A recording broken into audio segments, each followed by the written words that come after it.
Greetings, my fellow Americans. This is your President Samuel Ronan speaking, and today is, I think we're going to start trying to call it Taco Tuesdays, because Trump is always causing mischief and mayhem, and I forgot my lights. So, 1 second while I get my lights. All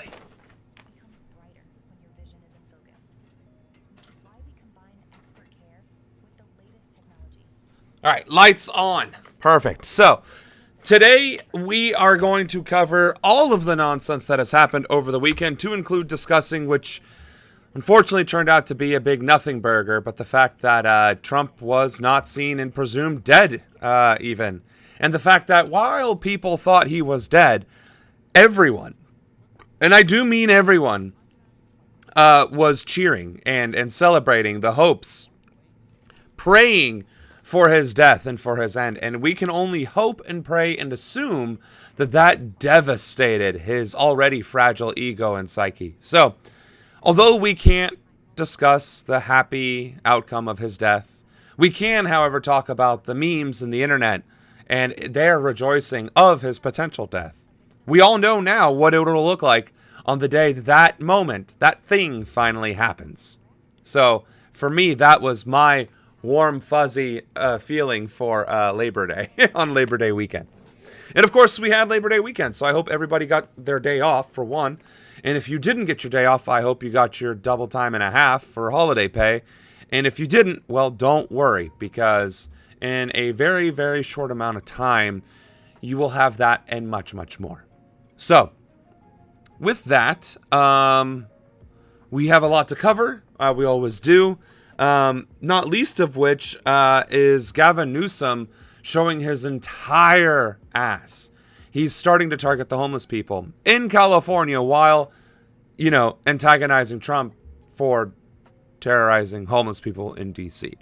So Gavin Newsome is truly a despicable human being, and he is definitely not the hero that is going to save us from Trump. He is, at best, an Obama iteration of imperialism. Someone who is charismatic and is able to pass off imperialism as something else. But rest assured, he is no better than any of the other Democrats that are currently wielding power. So, we have, I think that's enough of an intro there. Anna, welcome to the stream. Yes, it was a lot of fun. So, Timu White Bama, exactly. That is Gavin Newsome in a nutshell. Surprise pop culture isn't here with us. Hopefully people aren't too hungover to join us today. All right. So let's see. A lot of shorter videos, and I think this is Cardi B. Good grief. That's going to be fun. That isn't fun. But it looks like between protests, police clashes, and what's going on in Chicago, we are going to have some exciting content for today. All right, very good. Then let's kick it off with this. This is Democracy Now!, democracynow.org. I'm Amy Goodman. We end today's show looking at the Trump administration's mass immigration raids as federal agents round up thousands of people nationwide, including U.S. citizens. George Redis is a 25-year-old U.S. citizen, a disabled Army veteran, who's taking on the federal government after he was detained by ICE for 3 days and nights without charge, arrested during a raid in July on a cannabis farm in Camarillo, California, where he worked as a security guard. Redis was driving to work when he encountered a checkpoint. He says agents broke his car window, pepper sprayed, and violently dragged him out from his vehicle. One officer put a knee on Redis's neck. Another put a knee on his back. During his time... So, as someone who has gone through military checkpoints and has conducted military checkpoints, there is no point in time where you are authorized to shatter somebody's windshield and mace them and drag them out of the vehicle that you just shattered a bunch of glass into. Because if you're going through all that, you would have them at gunpoint and they would be an active threat.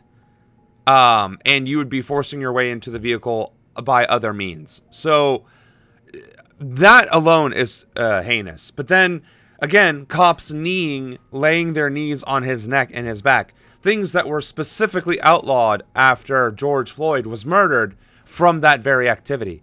So we have cops blatantly violating the law as well as violating people's civil rights by terrorizing individuals outright, which itself is violating the law. We are living in a totalitarian state. It's just white people haven't begun to feel that pain yet. But because it's happening to other demographics, white people are choosing to ignore it and say, well, then they shouldn't have broken the law. He didn't. He's a veteran. He has broken the least amount of laws by simply existing, right? And the fact that they profiled him anyway is exactly the problem. And a testament to what I just said, that we are a totalitarian state, a fascist state, whatever you want to call it. We are doing the bad things to innocent people, and half the country is defending it because, well, it doesn't impact me, and I'm white, and therefore this profiling will never impact me. And that's one of the reasons, I mean, honestly, that is one of the reasons why I truly hoped Trump was finally done. Because with him out of the picture, people are like, well, J.D. Vance isn't any better, and you still have Stephen Miller and Tom Homan and Nikki something or another, and all the other heinous individuals that are in the administration, right? But the problem is none of them have the cult of personality that Trump does, right? Trump is Hitler. Without Hitler, the Nazi Party would not have gotten to where it was. Yeah, fine. Goebbels, Himmler, and Schiller, they were the ones pulling the strings and running the show, but it was because of Hitler and his popularity that they were able to. And the same is true for Trump.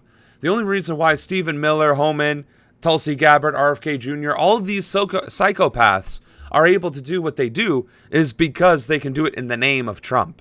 And that's the difference. So, the sooner Trump is gone, the easier it'll be to combat, or at the very least, buy us enough time for me to get into Congress and then the White House officially.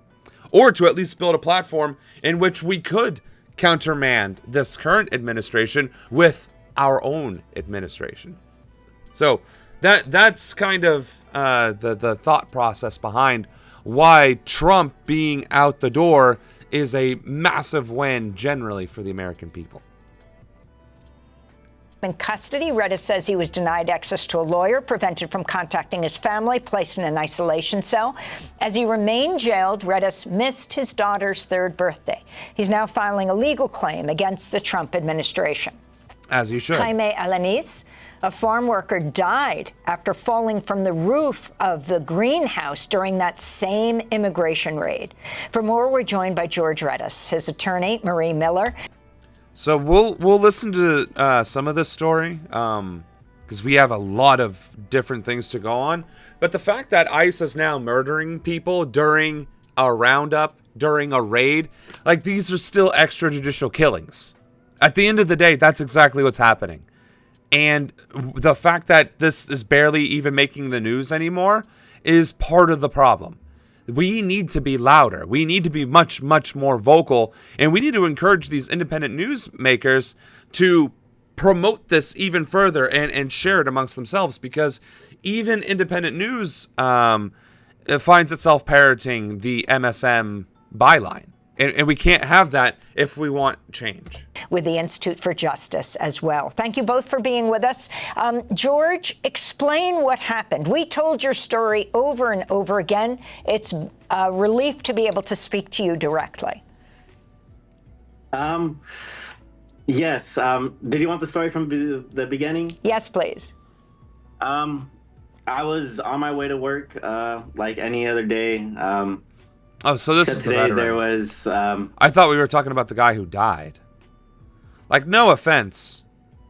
No offense. What happened to him is awful, but he was targeted and profiled. That's what it boils down to. So is this the lawyer? You're taking now with George Redis, U.S. Army veteran, disabled, security on this farm held for 3 days and nights.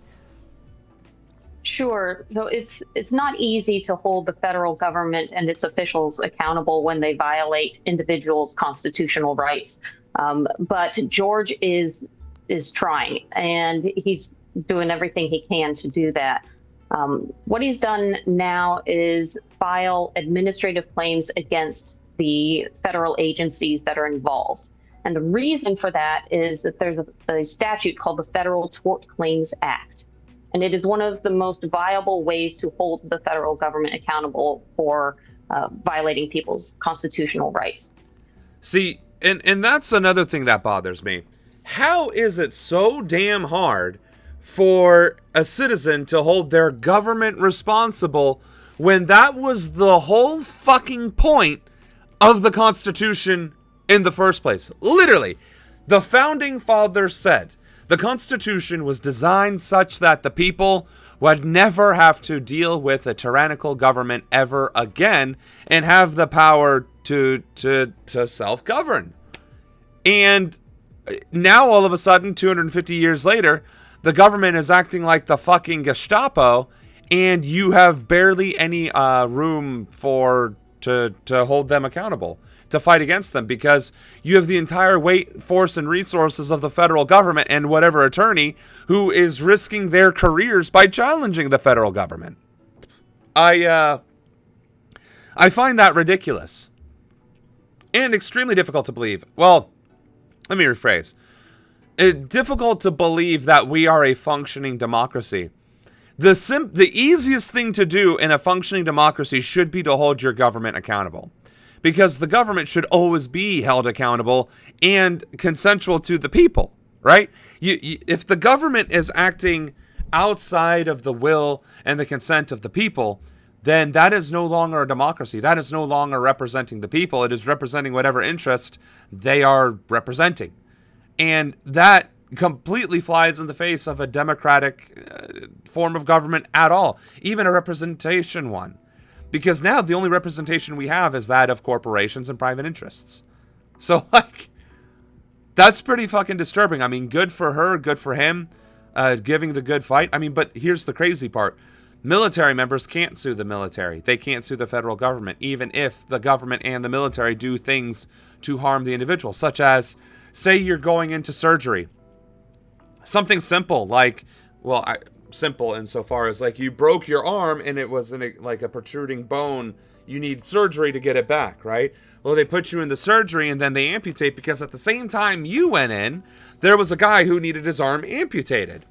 And that was well known. It was diabetes. It was something, right? It was like black and going through rigor mortis or whatever. It was beginning to rot. So it's got to go. Well, that guy got mixed up with you and you got your arm amputated, but they found out after the fact that, oh, there was also this guy with the rotting arm who needed his arm amputated. So now you were a fully functioning military person with a broken arm that is now missing that arm, now officially a disabled veteran, and of course without an arm. And you cannot sue the military. You cannot sue the federal government. Now that to me is incredibly fucked up. It's one of the reasons why I never got LASIK eye surgery or any sort of major dental work or anything, because the fear that I would somehow end up in the wrong fucking office, the wrong operating room, and end up having my eyes taken out or something worse could have possibly happened, and I would have been fucked. So, just food for thought, like, the military might give you a whole lot of opportunities and give you a lot of benefits, but there's a lot of risks involved too, especially when you are doing military procedures. So, as far as that goes, more power to them. I hope they get it. I hope they win it. That's really all I can say. Let's show how fucked up Newsome is, because this Italian trick with raw tomato is making prostate surgeries drop across Europe. Monster, and that homeless encampment initiative is our top story tonight. Fox 11's Nick Garcia, he kicks us off live in Santa Monica with what the governor has laid out and also how people on the streets are reacting. Nick? Yes, Marlo, that's right. Ocean Park Community Center is a shelter here in Santa Monica, just down the road from me. It's where some people might end up when their encampment gets cleared out. That's something we're set to see more of with this new effort from the governor. Now, remember, they just said they are clearing out more encampments, meaning they've already been doing it, from an effort pushed by the governor, i.e. Gavin Newsome, the governor of California. For years, homeless encampments have taken over sidewalks and vacant lots across the Southland. It's been just over a year since Governor Gavin Newsome signed an executive order directing encampment cleanups, and now he says he's boosting that effort by launching the State Action for Facilitation on Encampments, or SAFE, task force. Oh, of course, it's got to be an acronym to mislead the people of what's actually happening. And the worst part is, he did publicity stunts. He did photo ops while clearing people's only existing livelihood. And again, the entire solution here is to clear the encampments, move them to some other spot, and not provide them housing, not provide them medical care or addiction help or just social wellness support. No, the only thing this piece of shit is doing is clearing the encampments and shuffling the people, the human chaff, to some other location. He is a despicable piece of garbage.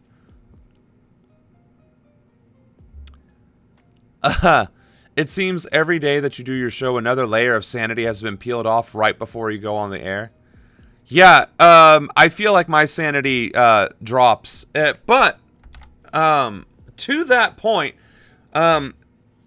we do have a couple ideas of content creation that we might get into, based off of a wonderful creator, a hilarious creator, whose name escapes me. Maybe Anna can save me real quick and provide that creator's name. But they do skits where they were interviewed by like various famous anime characters or video game characters, and does like really funny skits. We could do the same thing, but from a different perspective. I'd be the leader, the world leader that receives news about another thing that Trump did, or the perspective of America of another crazy piece of action that Israel or Russia did, and then do reacts to that, as I would as the world leader. Welcome Apolitical, and of course welcome Pop Culture to the stream, and all you viewers as well. But more to come. We are considering figuring out ways to make that type of content come out here. If Gavin wants to behave like this, let him get his own shock jock show. The thing is, he does. He has a podcast already where he does do alpha male bullshit. And the creator is Jay Peerless. So, Jay Peerless, if I may be so bold, you are inspiring the President of the United States to do content in a similar fashion to yours. So, shout out to you. Hopefully, one day we can cross paths and maybe I can do Jay Peerless. What's he doing? Oh my God! And vice versa. Sam Ronan, he's the scariest president we've ever had. I can't breathe. So anyway, more to come. Hopefully, let's say it out there. Let's manifest it. But the people task force really has been able to start. How much of we observed many of the Gavin Newsome is. Commonly known encampment locations in Hollywood and Van Nuys have already been cleared. It keeps the streets clean because if you're too many people like that without rest. And this is how, and see, this is the part that pisses me off the most. People, broadly, this is Republican, liberal. I've seen leftists say the same fucking shit, and it's leftists. Like, people who are self-avowed communists and Marxists saying, nobody wants to see that. These people, they need to get better. They need to do something else. They need to not be here and doing that. And it's so fucking disgusting because people broadly are brainwashed to disdain homelessness when literally Homelessness is the fastest growing demographic that anybody can join at any given time because of some shitty thing that nobody has control over. Like, I could lose my house, my job, my car, my entire savings like that. It could happen. It could happen overnight, and then I would be homeless. Anybody is much, much closer to becoming homeless tomorrow than they are a billionaire or even a millionaire. Or even somebody with 6 figures in their bank account. Like, the most people will never have 6 figures in their bank account. Will never have 5 figures in their bank account. 60% of the country is already living in poverty, and of that 60%, at least half of them have jobs. So, people living in poverty is the norm, and you have and our entire society is brainwashed to be like, well, nobody wants to look at the homeless. That's disgusting. That is the absolute wrong mindset to have, and it is one of the many reasons why neoliberalism is still so prominent today. Yeah, we can blame whatever we want to blame. We can blame Nixon. We could blame fucking Reagan. We could blame the Bushes, Clinton, Obama. We could blame any number of neoliberal presidents, leaders, corporate movements, whatever we want. But at the end of the day, it's a failure of humanity. It's a failure of compassion and empathy for your fellow man. That's what it is. That is fundamentally the failure. We have stopped giving a shit about our fellow human being because we are too goddamn worried about our own messes and problems to have any spoons to spare. And that is by design. And that is what I aim to crush and tear down, because we cannot have a thriving nation while we care more about our own well-being because of our own stressors and scarcities than being able to care about our neighbors. We should want to care about our neighbors, and we should be in a position to care about our neighbors. That is the most simplistic definition of prosperity, where we all thrive, not merely survive. So, shitlibs when Trump clears homeless encampments, he's Hitler. Shitlibs when Gavin clears homeless encampments, he's a king. Right. Or, I'm sorry, yes, king. Yas, king. I did my homework and watched Hassan today. Peter Thiel is not a goat, and sadly Trump seems kind of healthy. Yeah, no, both of those things. I was so hoping we were going to get the greatest news of our generation. Well, the second greatest news. But still, yeah, not so much. I can imagine a horror movie where the homeless become Night of the Living Dead and eat these leaders. Isn't that actually one of the reasons why, like, didn't The Walking Dead and Dawn of the Walking Dead cover that a lot of the ones to first turn were, in fact, like the homeless and the impoverished? And last I checked, none of the presidents or Congress people or billionaires survived. It was plucky, rednecks that survived. They will never get 6 figures. It's all going to Gavin, for one thing. Well, world leaders and dear leader getting all the resources. Seems to be such a lack of empathy for homeless people, right? And it's not just America. It's Europe. It's Asia. I mean, some cultures and some countries have a more empathetic society than others, but broadly speaking, I don't know of a single country that has a homelessness issue and takes care of it, except for, I think, Finland. I think Finland is literally the only country that was like, yeah, we're not going to allow this homeless thing to exist, and then did the only thing that actually solves homelessness, which is provide housing. So, the only country that I know of that has actually solved the homelessness problem the right way is Finland. That's why I enjoy that part of The Simpsons when Lisa questions what's going on in the school when she's become a vegetarian. And they all press the independent thought alarm, and then the administration comes in and issues propaganda to the students. It's funny because that's exactly what's happening nowadays. That's almost. In fact, there was an article I read where they were holding mock elections in their high school, and one kid ran as a communist, as a lark, and was doing so well, the entire school like the school leadership, shut down the student elections. They literally CIA'd the elections because a communist was winning. Like, that's the most American thing I've ever fucking heard. So Norway has very little homelessness as well. I never saw a homeless person while I was there. Well, that's great. That is great. That's the way it, should be. I remember that mock election. Yeah, I wish we... I wish that wasn't the article, though. That would have been hilarious if the communist won and it taught, students a lesson or something. But no, the American school system brought down the school election because the communist was about to... That's insane. I believe so, Apolitical. I do believe it is possible to change American culture. If American culture can be turned into Nazi Germany, then American culture can also be turned into Ubuntu Africa. Like, there is nothing preventing American culture from shifting to being empathetic and focusing on social well-being. Like, that, there is, okay, then you got Anna, who comes from the old country, with her re-education camps. But really and truly, why are we so fascist in Germany, Spain, Italy, right? Countries that already had fascists, right? Why are they regurgitating that type of social belief? It's because media, through the help and the lens of government, is being elevated. And now you have the conglomeration of media as well. Who controls media, state media, and national media? Corporations. And who own those? Billionaires.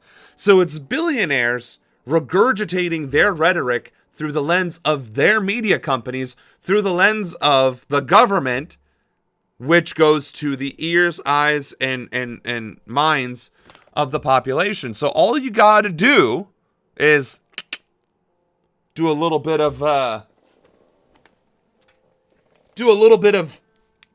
divine flaming swordsmanship to the billionaires, reclaim the media, purge the governments of corrupt individuals, and all of a sudden the messaging becomes, hey, labor, hey, people, hey, universal programs, hey, we don't have to live paycheck to paycheck. We can actually have nice things for the sake of having them.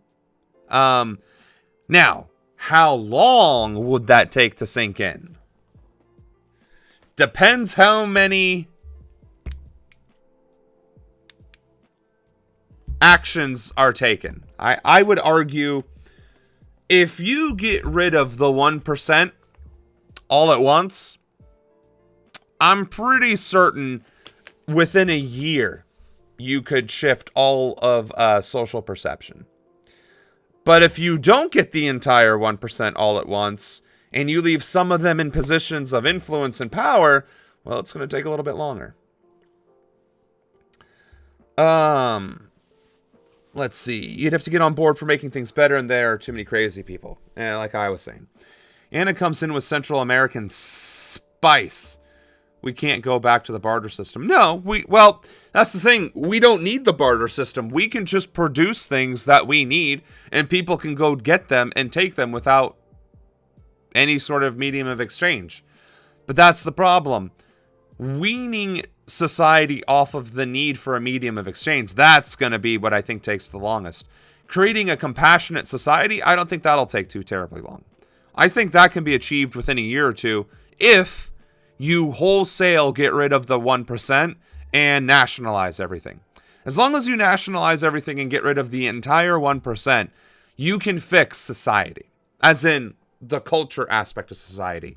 It's the economic side of society and people's dependence and reliance upon the medium of exchange, money, that is going to be a lot harder to deal with. But then again, with federalization and nationalization, jobs guarantees, universal this, that, and the other, you can then start making an economy so vibrant and prosperous that that the concept of money starts to lose its appeal broadly because people no longer rely upon it because they have their basic needs met Easily. It's an extremely low bar, a low threshold to cross. And once that threshold is met with very little effort, everything else is luxury and entertainment and vice and whatever else. And I think once people are more focused on chasing joy and entertainment and enjoying life, that need to exchange resources becomes less, because the primary burden of monetary exchange is for needs: housing, clothing, food, shelter, utilities, transportation. Once you meet all of those needs, money is irrelevant, because now all your money is being spent on computers, webcams, PlayStations, traveling, fancy foods, fancy clothes, fancy things. And at that point, it is less about, if I don't have $10 by the end of this week, I will starve or I will not eat, right? But it's like, I don't have $10, I can't go to the movies today because I was too busy buying a 1% aggregate tool. Or a 1% consolidation device. There we go. So, you know what I'm saying? Like, there's any number of things that we can do economically to wean people off of the need for resources. I'm sorry, the exchange of resources. My problem is that it's hard for me to imagine how much money billionaires have, so hate for them is mild. Well, see, my hate for them grows with the exponential understanding that they have so much money that it is difficult to fathom, while people are starving and living in the streets. So, if there are people with so much money that it is barely comprehensible to the human mind, and there are also significantly more people because there are only 902 billionaires, but there are, what's 60% of 330 million?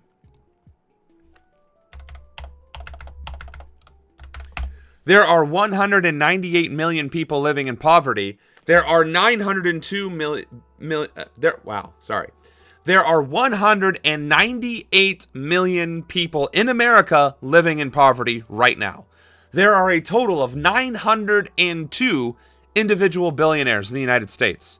And they have a combined net worth that far, far, far exceeds the amount of money that 198 million could ever hope to spend. With that much of a gap, it would be what's a good sample here? Okay, so let's take this screen. This would be, and this isn't even as good of an example as it could be because it's not covering enough of the screen.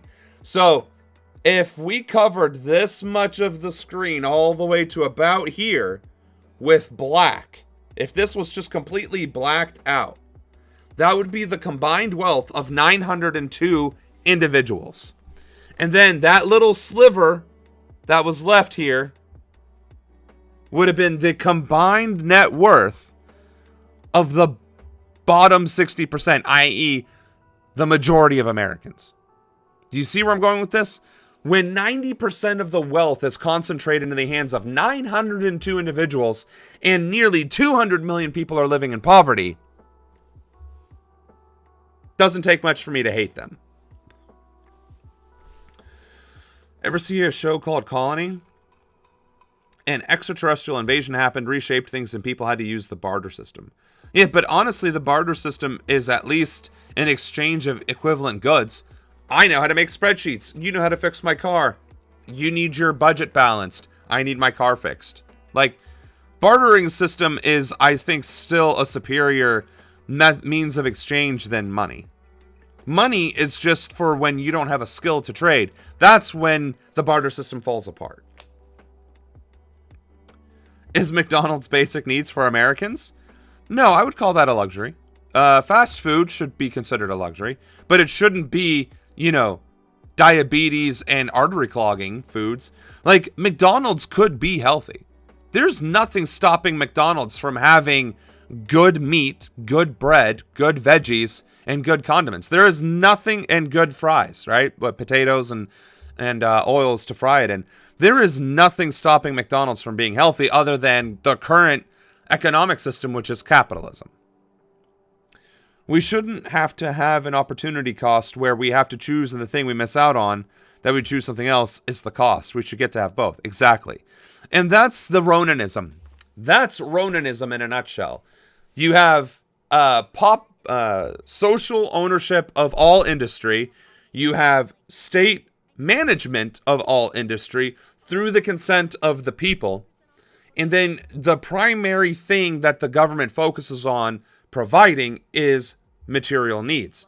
Food, shelter, clothing, healthcare, education, utilities, transportation, etc. Everything else is just a byproduct of the industry that we already collectively control.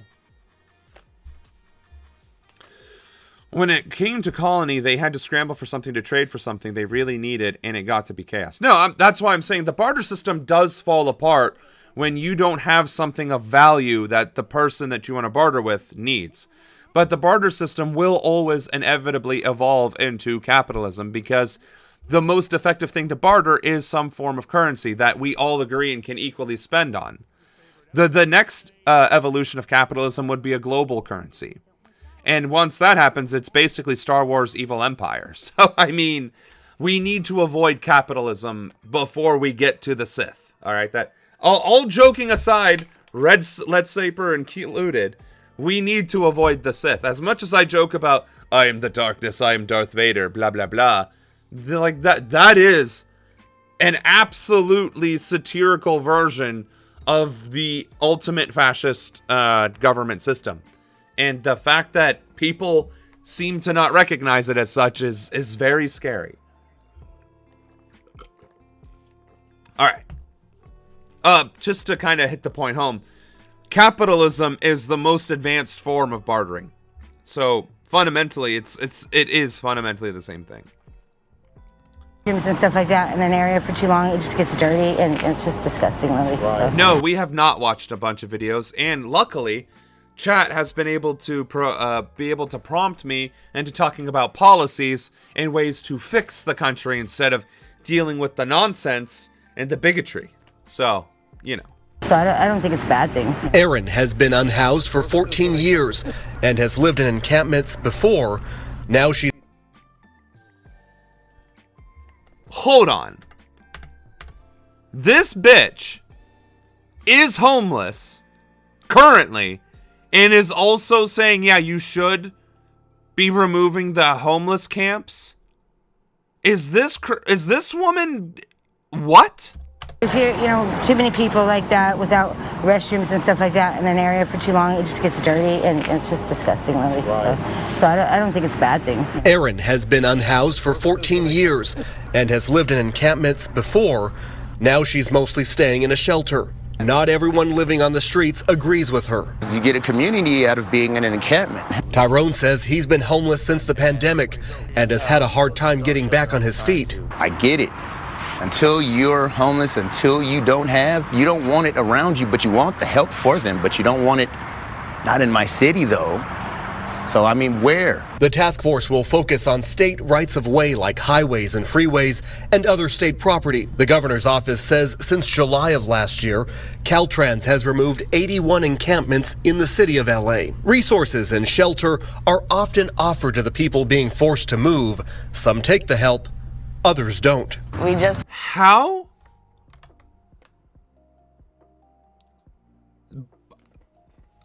This literally goes back to the point I was making, that Americans are so brainwashed to disparage the homeless that even when you become homeless, you still are inclined to disparage them?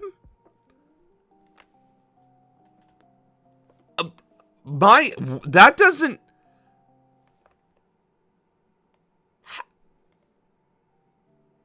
How does that...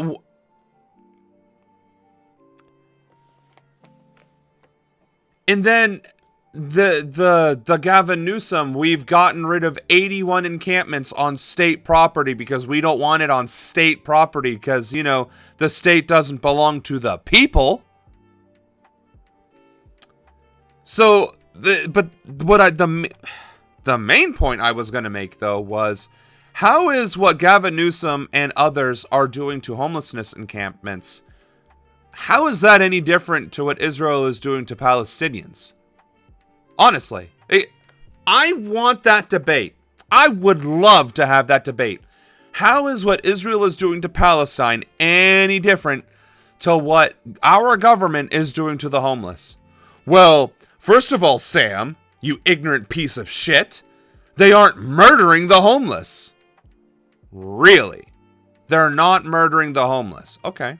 So they're providing food, shelter, medicine, and financial support, as well as job placement services. No? Okay. So they're creating more homeless shelters and more places to support moving the encampments to sheltered locations where they can at least be in a warm, dry place at night. Well, no. Okay. So, they're not providing food, shelter, housing, clothing, medicine, or support. They're also not expanding those systems, and they are offering it, though, right? Well, yeah, of course they're offering it, and people are refusing, right? Well, yeah, because some of them just want to be homeless, really. And it has nothing to do with the fact that they have to give up what little worldly possessions, to include personal identifiable information like birth certificates, in order to be housed there. Well, okay. So the choices of the homeless are move or get arrested, move or sacrifice all your worldly possessions and then be kicked out after a few days, weeks, months, and then get arrested. Or pack up before we get there so you don't get arrested at all. Now, true, the one thing our government is doing, or not doing, that Israel is doing to Palestinians, is actively engaging in murder. Correct. But one could also argue there is an active starvation campaign going on against the homelessness by U.S. governments, state governments, county governments, and yes, city governments. Why? Why, do you ask? Because is there enough food in these food shelters and soup kitchens and so on and so forth? Are there enough of those to sustain and support the homeless in those areas? The answer is unequivocally no. So, how many homeless people go without food on a regular basis? How many of those homeless people are children? How many of them go without food? How many of them go without access to medical care? How many of them go without? Now, sure, are there a shit ton of numbers that we have that we can talk about and just rattle off about how many homeless people die each year? How many of them are children? How many of them are the elderly? How many of them are the sick and the infirm? No, I don't know where those numbers are. Anna, if you want to be so kind to do a quick search, maybe you can post a couple or send me a link and we can discuss it. But at the end of the day, we, the people of the United States of America, via the federal government, the state government, the county, and local governments, are, in fact, just pushing the homeless out of view to make space for the rest of society to reclaim land that was otherwise theirs. Recolonization, if you will. The only fundamental difference between Zionism and American capitalism is the fact that American capitalists are not openly hunting the homeless for sport and bragging about it in 4K. But at the rate things are going, we aren't that far removed from it either. If Trump survives, unfortunately, past this year, and into next year, if he survives into 2027, there is very real possibilities that by mid-2026, we will see active displacement and violence against homeless by the government.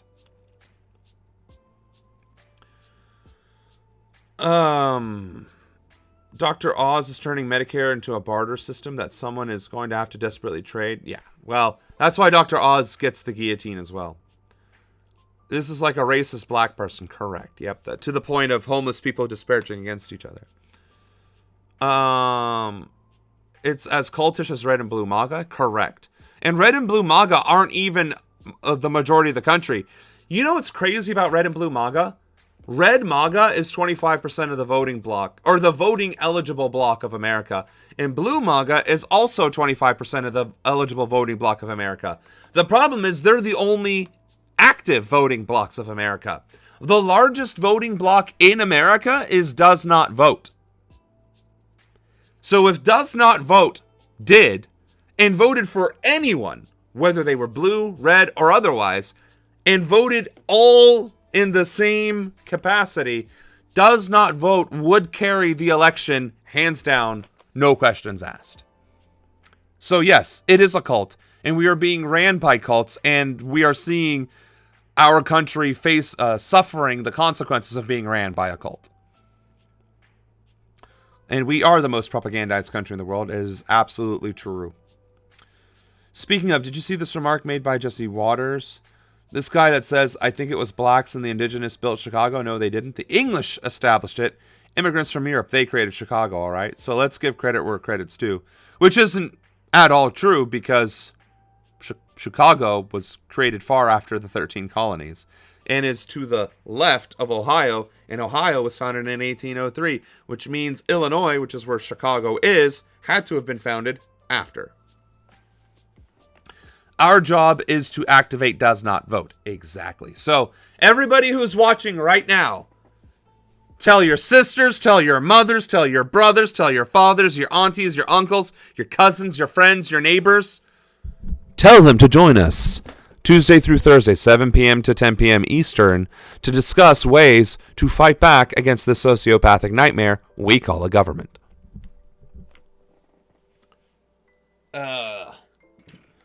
The indigenous people were there before the Europeans. Right. And actually, I think I still have that map. Well, I do have the map. I just need to pull it up again. And then remember. All right. So, Chicago, Illinois. Let's see. Chicago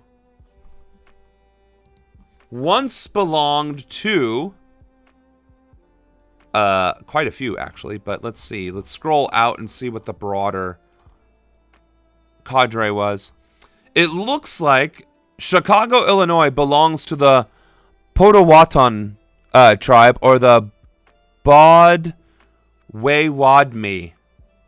The Bodway-Wadmi people.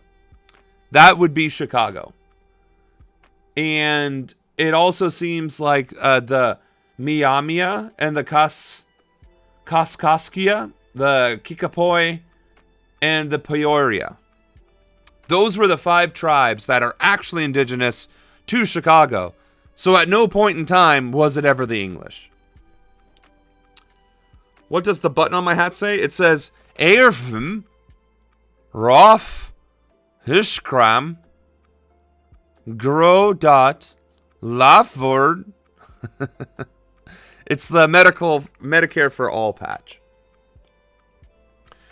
Wow, you're cooking. Why do you know history so well? I don't know history so well. This is a web link that we discovered during one of our streams. And this tells you how to find all of the indigenous tribes throughout the world.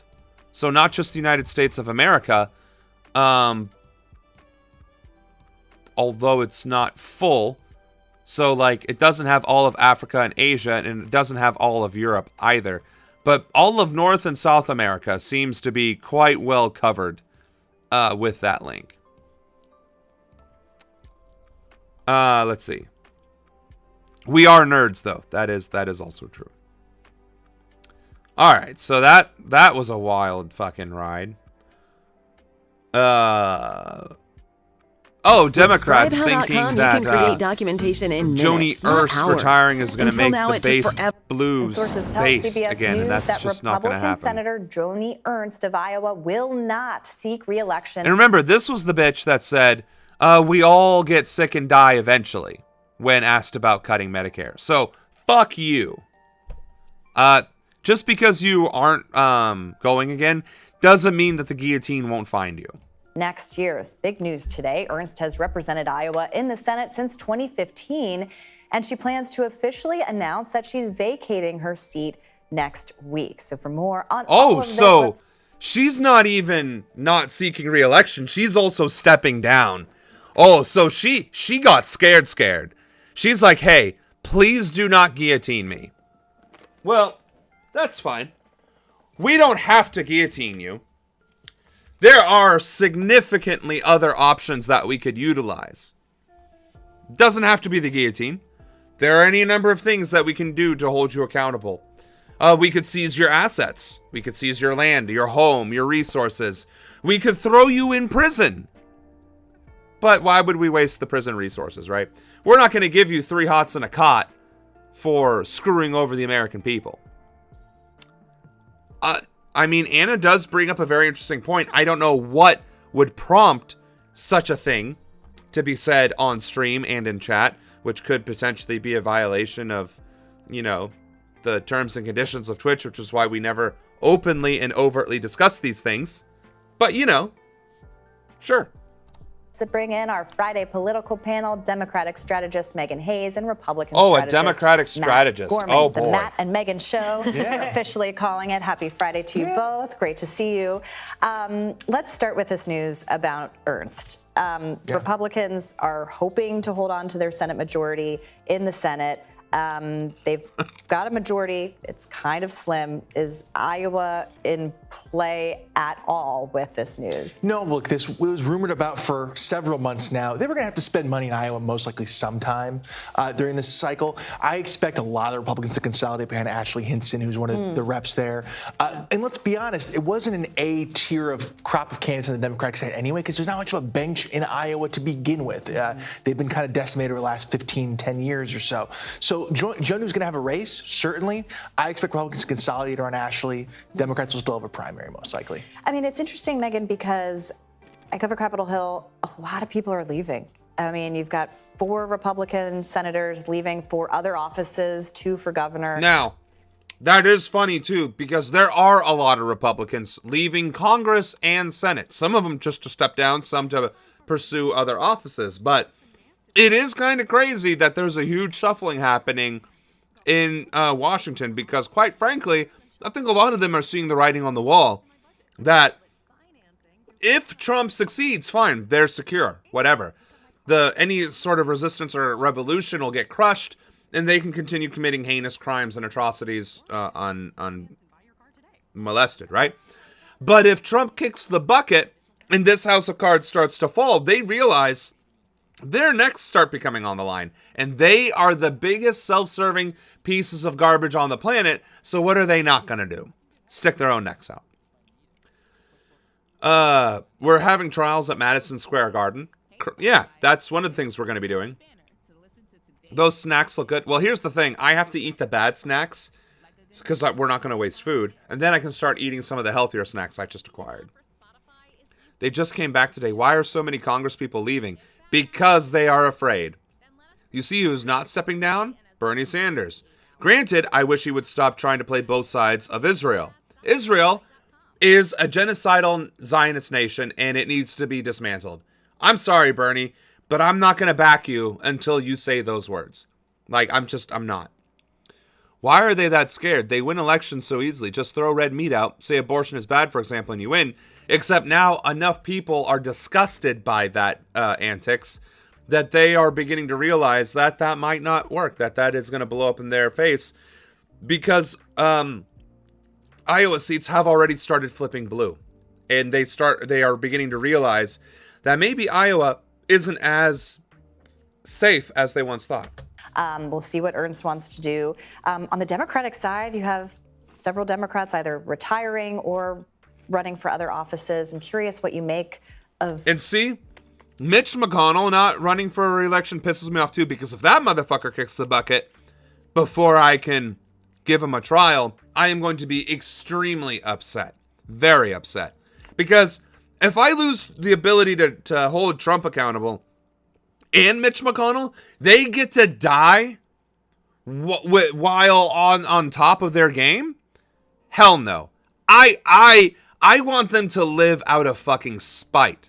I would like Trump to be forced down, but I do want him alive to face justice. Let's see. People are kind of realizing what happens when you ban abortion. And do you notice fast if you're in a Republican or Democratic state? Unless you're in a big city. Yeah. Big cities tend to be liberal and more open. If you're in rural America, it ends up being more conservative. And you start realizing that, especially if you're brown, you don't feel safe in rural America. And then, of course, if you're a woman, you can realize real fucking fast if you're in a blue or red state based on the rights that you still have. And never mind if you're trans or queer, because then you have even significantly less rights, broadly speaking. The only time it doesn't matter if the state is red or blue is if you're a white male. And guess who votes the most in America? That environment, what it says about Congress.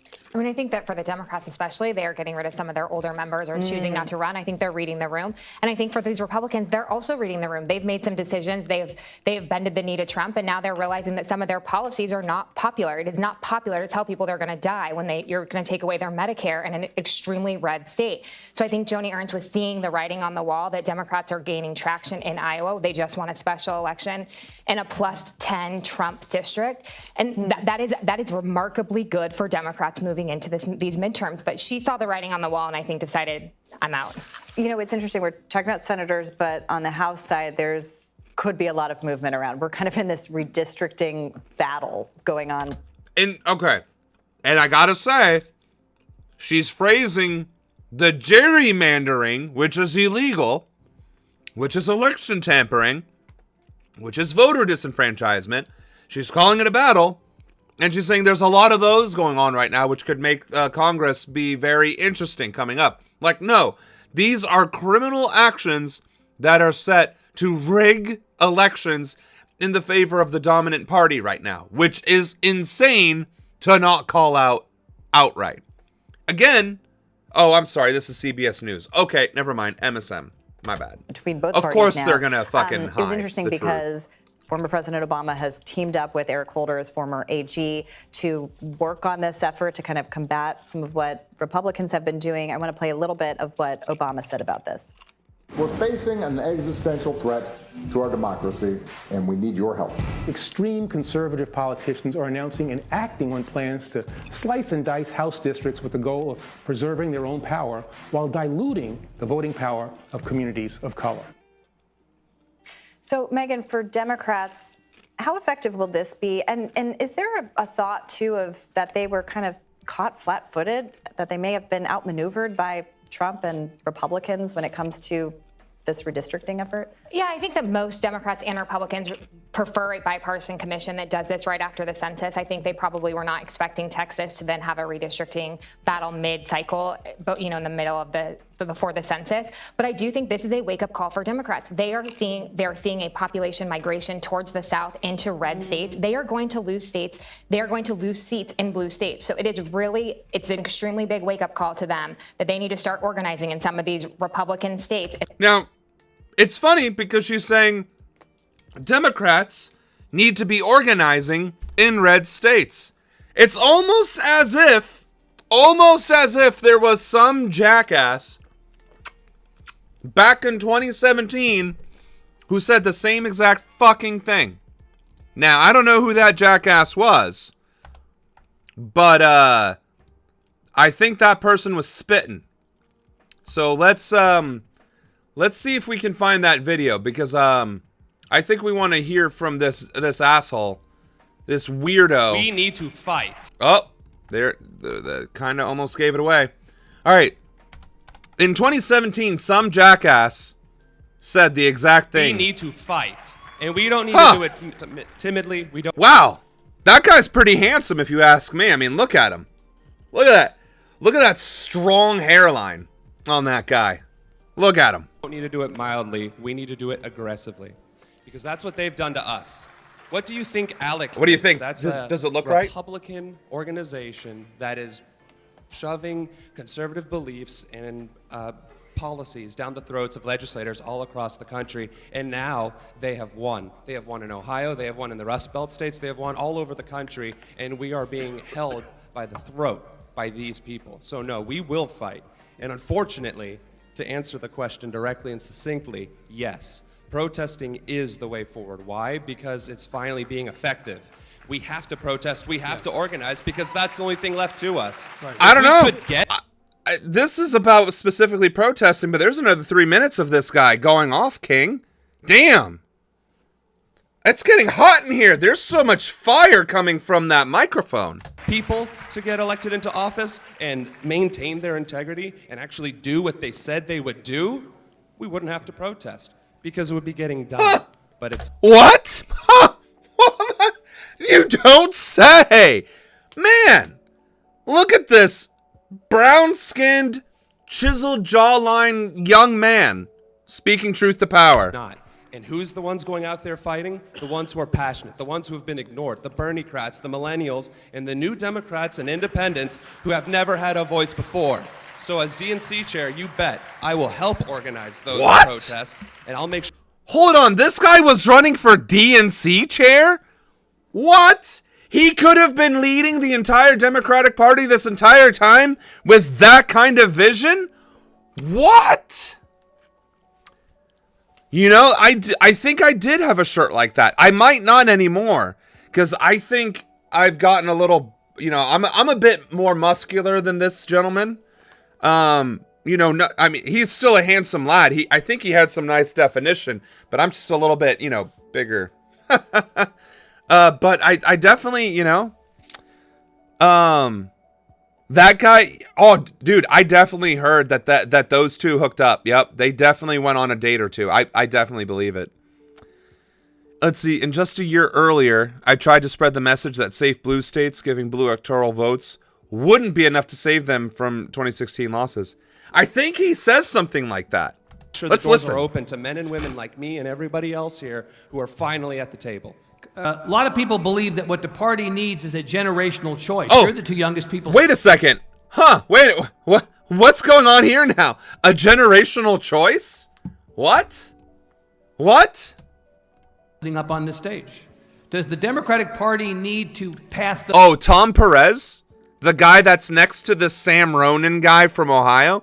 Tom Perez ended up becoming the DNC chair in 2017. And Sam Ronan was a pariah for the Democratic Party from that day forward. To this day, the mere mention of Sam Ronan to DNC members actually fills them with fear. And you know what also hasn't happened since 2017? A publicly open forum for elections to the executive chairs in the DNC. They have never once held a publicly available and open election since this guy with the handsome hairline, those sharp glasses, and that strong jawline. Ever since this guy, they got rid of that shit. The baton to the next generation, and are you the ones to take it? Make the case for why the party should hand off control to somebody of your generation, Mr. Ronan, and then Mr. Mayor. Well, Pete, what do you think? You think we're the next generation of leaders here? Of course we are.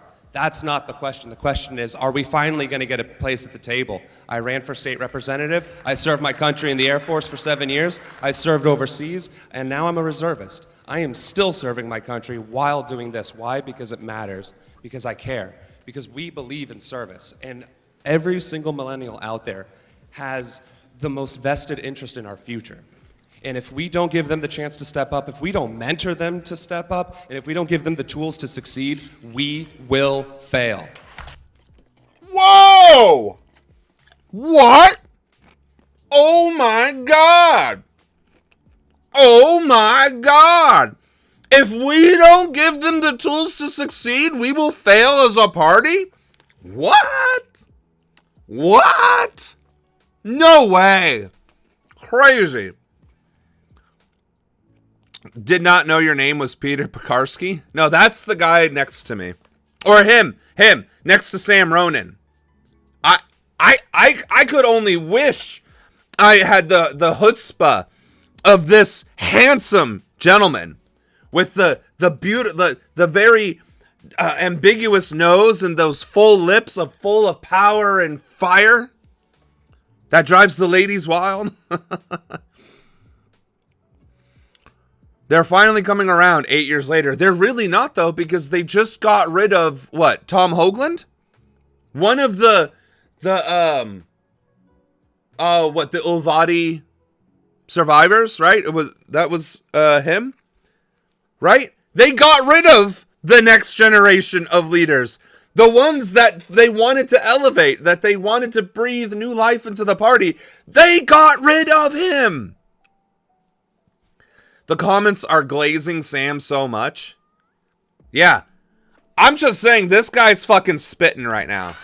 So it's a little self-serving to say that, yep, we absolutely need a millennial up here on the DNC chair, but in a sense, it's true.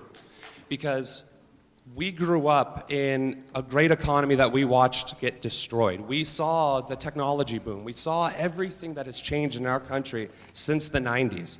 We are probably one of the most diverse and versatile people because of that. We have the drive. We have the passion. And we've seen that in the Bernie-crats. We've seen that with the progressives. And we've seen that with all of these local candidacies that have been going on. I ran for state representative. I got out of active duty Air Force to run for state representative. And I had no tools at my disposal. I asked my party for help, and they couldn't deliver. I asked them for just contact information for local news media. Couldn't give me anything. How can I win? How can you win? How can we as millennials win if we don't have the tools to succeed? The one thing we haven't been... It's insane! It's like the man, this just absolutely handsome gentleman, was speaking truth to power and telling it how it was and is. We can't win as a people, as a country, if we don't have the tools and resources. Crazy. Tom Perez looks so annoyed.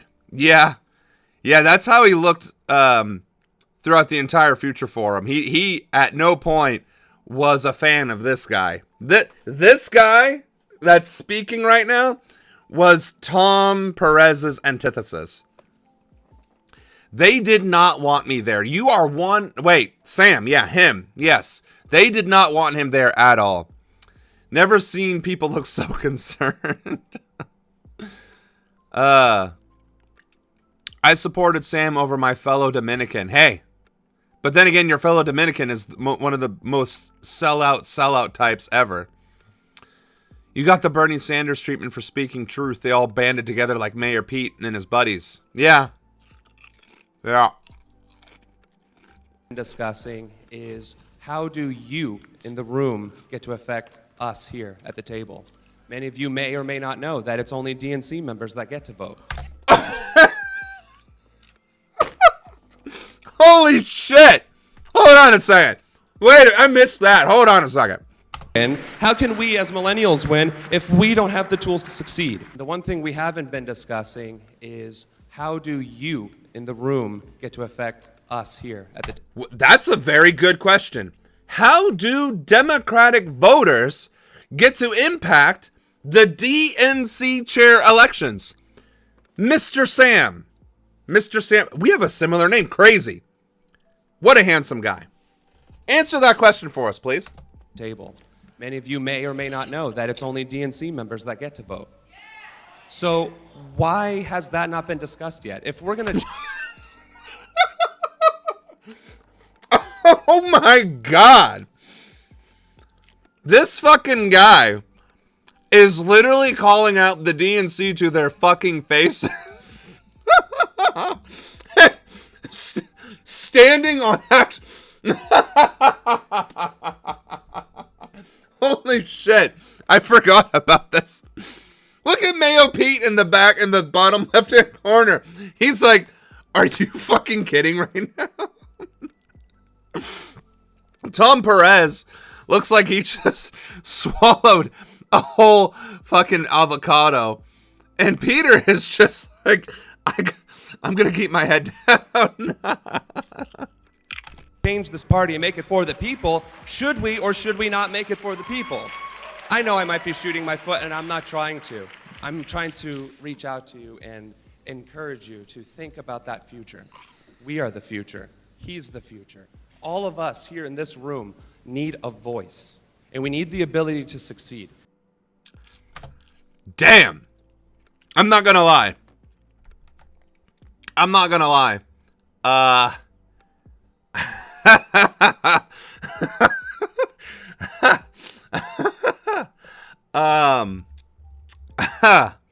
don't remember. I don't remember.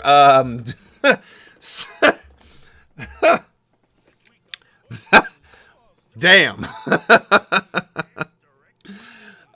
I thought we were the Democratic Party for of and by the people, so why are we not all able to vote on it? Damn. Woo! I remember watching this video in 2017. I was jumping up. I said to Leia's dad, "Come watch this," and I sent the video to all of my friends. Woo! This is like when a grandpa watches back his old tapes of him playing in the World Cup or something. Right, like, damn, I didn't know I could do that. I mean, I did, because there I am doing it, but damn. Not that I have any concerns or fear of I would walk up to Trump and tell him to his face he's a fascist piece of shit and he deserves to be guillotined. But, you know, I also have props next to me and this, that, and the other, right? But I straight up went onto the Future Forum and looked as Joe Nobody and said to their faces, like, you know, put up or shut up. God damn. Anyone ever tell you you're a bit direct? Honestly, I got into trouble for being direct in the military. I had commanders, like uppity muckety muckety muck military commanders, tell me, like, you cannot do that. You cannot say you are no longer allowed to do this. Because holy shit, what's wrong with you? Why would you say that? I can't wait for you to bring that fire, and I told you so coming up soon. Give 'em hell. India Sama Jones. Oh, Indy Sama Jones. Either way, that works, yeah.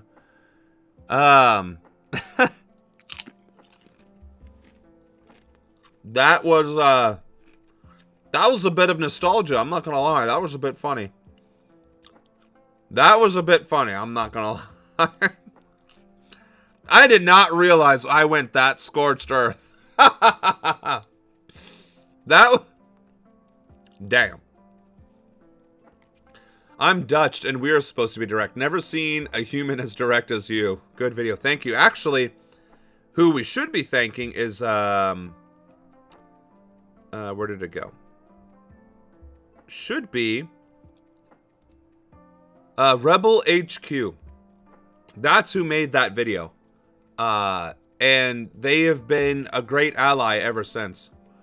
Too bad it doesn't get any more content, though. That's unfortunate. Oh, wait, no, I just need to divvy that one out. All right, let's, we had Bernie as direct as that, and now he's turned into a both sides guy, and it sucks. Yeah. Yeah, and that's the thing. I have never once... In fact, the only thing about me in that video versus today is I've gotten more left-leaning.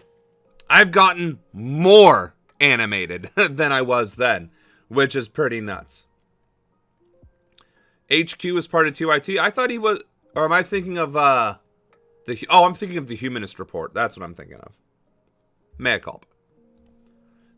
A brand new, super efficient air conditioning system installed and do not put a single penny down in the process. All right, what's this? As we arrive at pushback on Trump National Guard plan, upheaval at the Federal Reserve and CDC. This seems like it's going to be a jam-packed video. Okay, so you saw me at the Humanist Report. I imagine quite a few people saw me at the Rebel HQ, but hey, I'll take it. You have a dry erase board and you take these fools to school for letting this country down. Oh, fun fact, there is a video of me where I had a notepad and I was ticking off every time they started stealing my platform, and Tom Perez basically parroted everything I had said leading up to that moment. So, believe you me, fam, that is well on the list of things to do. Labor Day weekend, this turned out to be a newsworthy week for the economy. Today's data shows inflation is mostly steady, although the core inflation number, which does not include food and energy prices, that ticked up a bit. We also saw numbers this week showing the economy grew in the second quarter. And that is just part of what's going on when it comes to the Trump administration. NBC's Kristen Welker joining us on our usual Friday afternoon chats. Kristen, thank you so much for being here. And I'm sure the president would like to focus on things like the economy, but he's also making headlines for other things, including threats to send. And the thing was, too, during the Future Forum, we had all made a pledge on the Future Forum, like on the TV portion of it, where there was videos and recordings, that we pledged to bring a position into the DNC chair for everybody that was on the panel. And needless to say, Tom Perez did not do that for anyone who didn't endorse him. What a scumbag. The National Guard to other U.S. How much money do I need to run in Ohio? For Congress, I think it would be doable with several $100,000 for Congress. $1 million would be most ideal because then I could have that many more paid staffers doing professional work full-time rather than part-time. But I think anywhere between $300,000 and $500,000 gets you enough money to where I can go knock doors, I can get people to recruit volunteers, and I can have 1 or 2 professionally paid staff assisting as well. So I think anywhere, the barest absolute minimum, $300,000. U.S. cities, how is that playing out right now? Well, there's been a fierce backlash. Faith and Democrats are really focusing their attention on that very issue that you mentioned. They point to the fact that many Republican-led states actually have higher crime rates than places like D.C. and Chicago, which is where the White House is signaling it may put its focus. That's what happens when money is free speech in politics. Next, Tom Homan, the border czar, saying that they're moving to enact an ICE crackdown in the city of Chicago. Well, the governor of Illinois firing back Governor Pritzker, basically warning. Governor Pritzker looks like an Italian mob boss. Like, I know that that's probably very racist or cliche or something, but that guy just looks like, hey, Tommy, I told you that if you fuck up one more time, you're going to go swimming with the fishes. And I don't even know if he's based like that. He's probably an asshole. I'd imagine he is an asshole. President Trump not to come into his state, saying, Mr. President, do not come to Chicago. You are neither wanted here nor needed here. Of course, all of this comes against the backdrop. He looks like he could be a character in The Sopranos. The midterm elections steadily starting to ramp up, and this is the type of face-off that we're seeing play out. Now, of course, President Trump is hoping to really put Democrats in a box to paint them as weak on crime. So the question becomes, will Democrats' public posture, their fight mode, be enough to really help them, politically speaking, overcome this onslaught by the president? Now, yeah, but see, here's the bullshit about that. You want to be tough on crime? You prevent crime. How do you prevent crime? You provide people's material needs. That's it. That's how you prevent crime. And that is being tough on crime. I will be running for Congress saying I am going to be the toughest person on crime in the country, and I will make Donald Trump look like a pussy in comparison. Well, how are you going to do that? By advocating for supplying the material needs of the American people so that crime never has a chance to exist in the first place. Because the only thing the military, ICE, and law enforcement can do, the only thing they can do is react to crime. There is no amount of violence, no amount of force, no amount of lethal repercussions that'll prevent a desperate, starving, impoverished individual from committing a crime to survive another fucking day. They will kill, they will steal, they will vandalize, they will burn, they will do anything under the sun if they are desperate enough to survive, because we are animals first and foremost, and our need to survive, for the most part, drives us. And if 60% of the country is living in poverty, that is 60% of the country, 200 million potential criminals who are resulting to violence, theft, and arson to survive. You don't solve that by creating 3 million cops. For one, they're still outnumbered 80 to 1.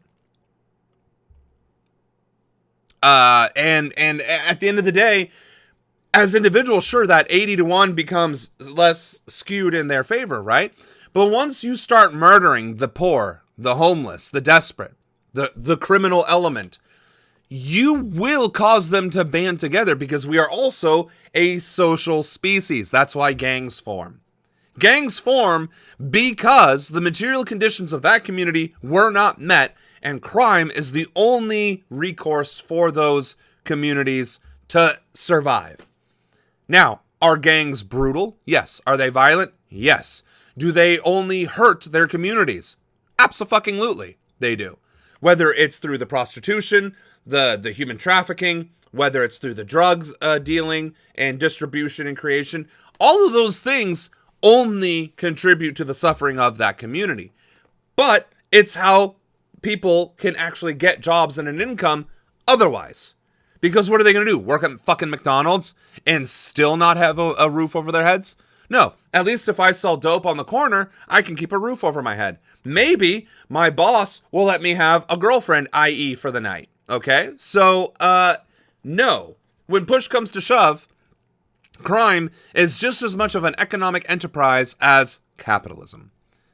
The difference is capitalism has more guns and more resources than criminals do. But why do criminal elements form in the first place? Because the material conditions weren't met. Why? Because capitalism deemed it so. So if you want to fight against crime, you need to make sure that every single mouth is fed, every single person is housed, and every single person has access to healthcare, education, electricity, water, food, clothing, the whole nine. And that is how you avoid crime. That is how you dramatically reduce crime. And then the only criminals left are corrupt politicians, cops who abuse their power, lawyers who abuse their power, judges who abuse their... Notice how all these crimes are about abuse of power and position? Those are the only criminals that are left. And guess what? Now you have all these empty jail cells and 3 million police officers with nothing better to do than to go after white-collar criminals like they should have been in the first fucking place. Now, what sounds tougher on crime? That or giving police more militarized equipment to terrorize citizens with?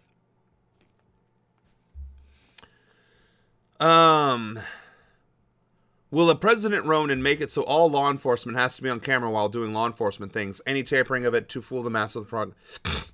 I believe under President Ronan's administration, police who do that get executed. So, here's the link.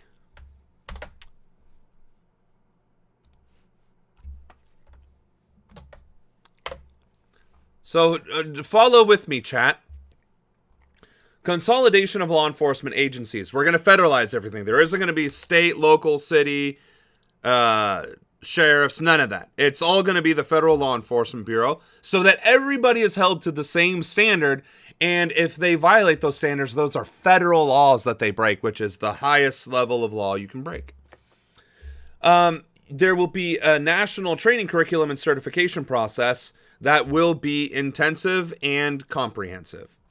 A standardization of use of force guidelines to include established clear guidelines of use of force, emphasizing de-escalation, define what constitutes a lawful order and the circumstances under which use of force is justified, which, again, doesn't exist.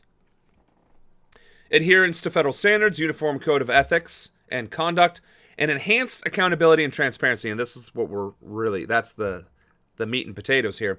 Establish independent oversight bodies at the federal level to investigate allegations of misconduct and ensure accountability. Require the use of body-worn cameras by all law enforcement officers during interactions with the public to include the immediate posting of, archiving of, and maintenance of all footage. This can be a further integration to the federal officer database, because again, that will be public registration and availability. Any attempts to delay, tamper with, edit, or otherwise not comply with the above provisions by any party shall result in the immediate termination of that individual from their post, charges of crimes against humanity, and subsequent penalties. And throughout all of this, I write with a focus on the death penalty. So, if you are a cop under my administration and you break the law, I will put you to death for committing a crime against humanity. I will put you to death. I don't know if I will have the privilege of pulling the trigger or pulling the lever or pressing the button, but it will be through my voice and in my name. Fuck the police and fuck every single officer that has gotten away with murder since, well, policing has existed. That should never have been the case, and the fact that people did not immediately rise up in retribution against brutal, violent, murdering scum is a failure of our society, and I will make absolutely certain to rectify that with biblical certainty. Let's see. Capitalism is a crime. When you're eating the damn chip? When I want to, because I'm the president. Police in the USA is dog water. That is one of the nicer terms to use for sure. It's also been a week of upheaval at the Federal Reserve and, of course, right here in Atlanta at the CDC. So, Kristen, President Trump is it seems like he's trying to assert control over federal agencies once seen as immune from political interference. How far does this go? That's the question a lot of people have.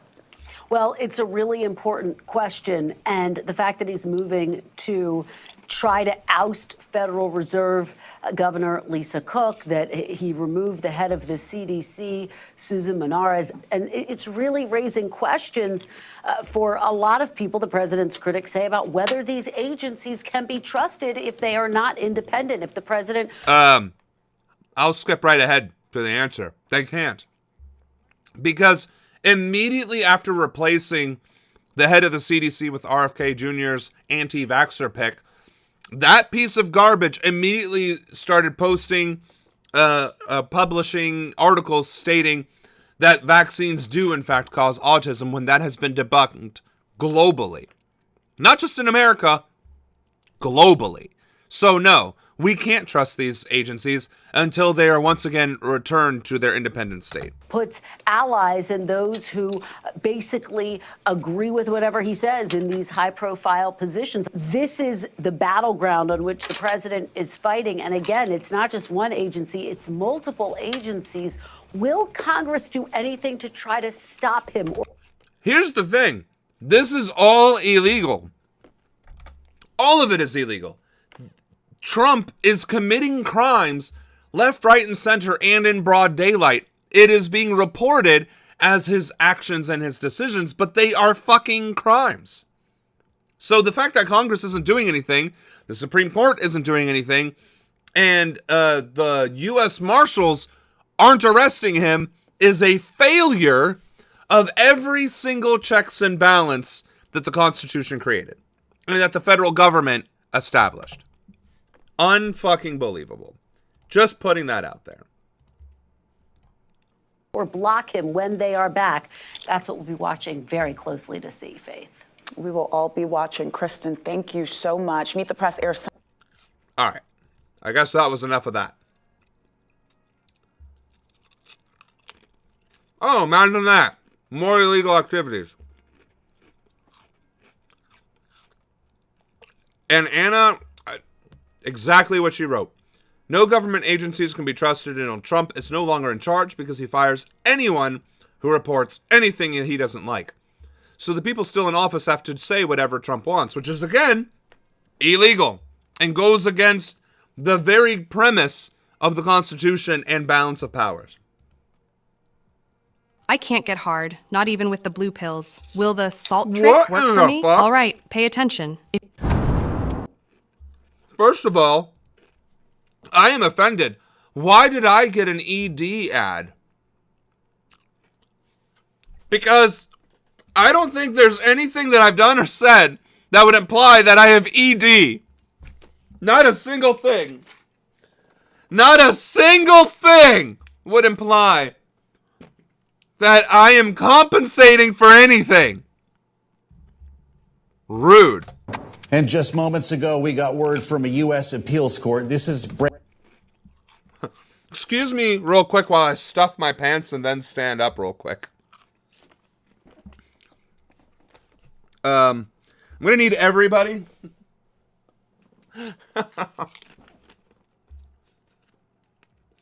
Hold on.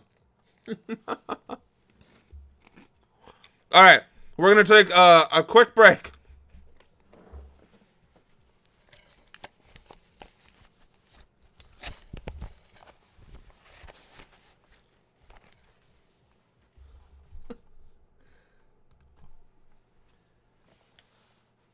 There is oh, what's that? Oh, what's that? Oh, wait, hold on. Is this not working? There is this doesn't even look like anything, does it? I'm wearing black, that's why you can't see it.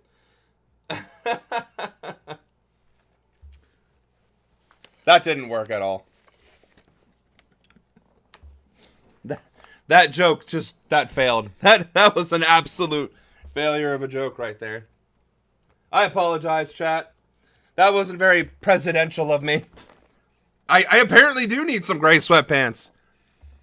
I mean, apparently I could stuff this shirt. Make it look like I have muscles. Oh, look. Oh, look at me. I'm so strong and muscular. I'm Hassan. Ooh, look at me. I'm so strong and muscular. I have sometimes really, really based comments, and most of the time I'm just talking shit. Oh, I'm Hassan. Ooh.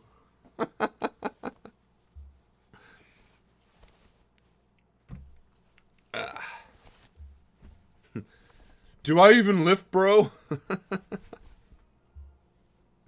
I'm not insecure. I'm just very small-boned. Gray sweatpants would attract more audience members. All right. Well, it's not like I don't have costumes and props as is. I guess we could do gray sweatpants. Now I got the hiccups. I'm very insecure about my masculinity and my manhood. That's the truth. The ad called me out. I can't hide it anymore. The court found the president's global tariffs were found to be illegal. The court finding Trump exceeded his authority in imposing... You want to know why the court found it illegal? Because everybody fucking knew that from the fucking beginning, from the first fucking minute he did it, because only Congress can do that. It says so in the fucking Constitution. This wasn't a debate. This wasn't a crazy discussion between philosophers and economists and constitutional fucking experts. That was just a back and forth. This was a unanimous agreement across party lines that this was unconstitutional from the beginning, because the president never had the power to do that under any circumstances. God damn. Breaking news, the Supreme Court, like that is, this fucking guy. The tariffs, upholding an earlier ruling by the Court of International Trade that ruled Trump wrongfully invoked an emergency law to issue the tariffs. This is a major development at 5:30 p.m. It's not major. It's expected. It is literally expected.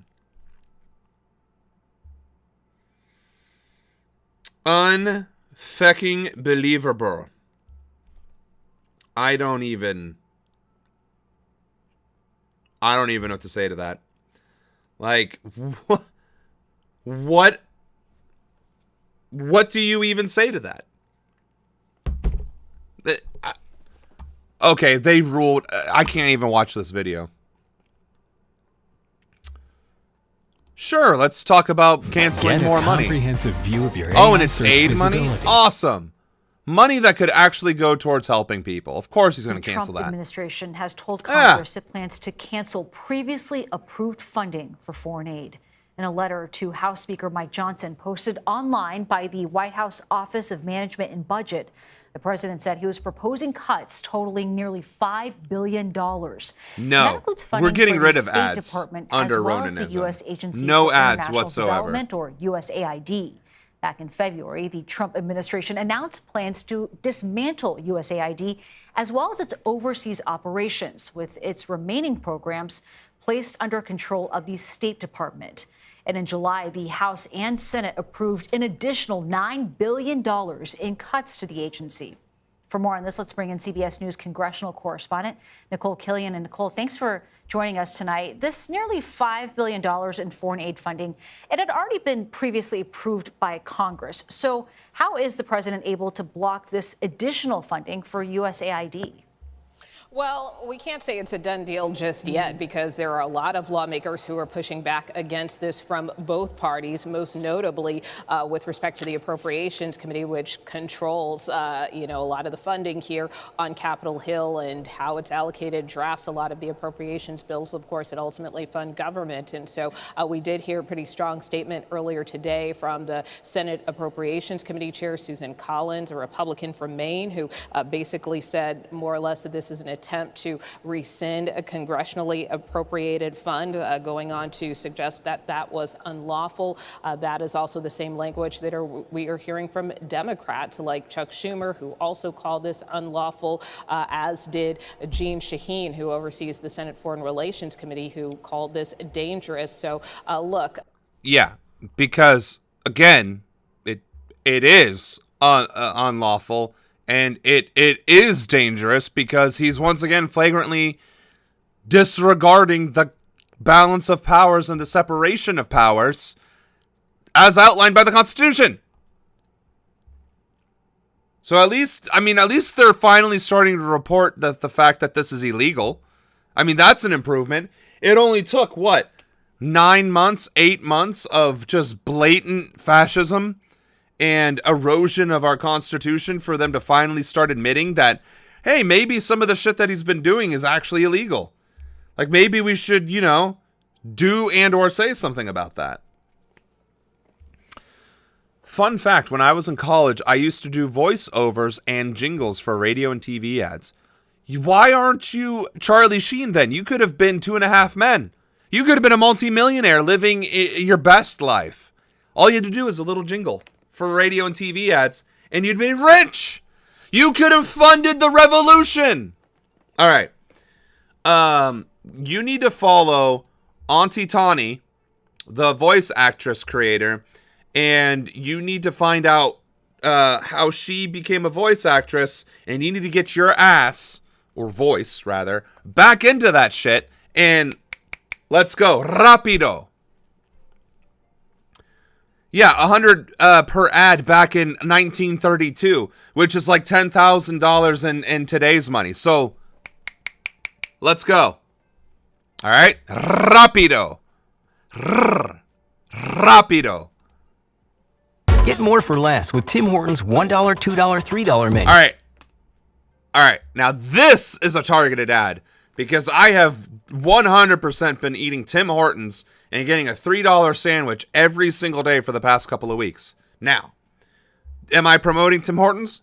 No. I don't think they're particularly better or worse than any of the other companies. They just happen to not be overtly funding Israel right now. They are not part of the BDS boycott as far as I know. And if they are, please don't tell me. I'm running out of coffee shops. But what I did want to say is $3 for a sandwich is the price that they fucking should be.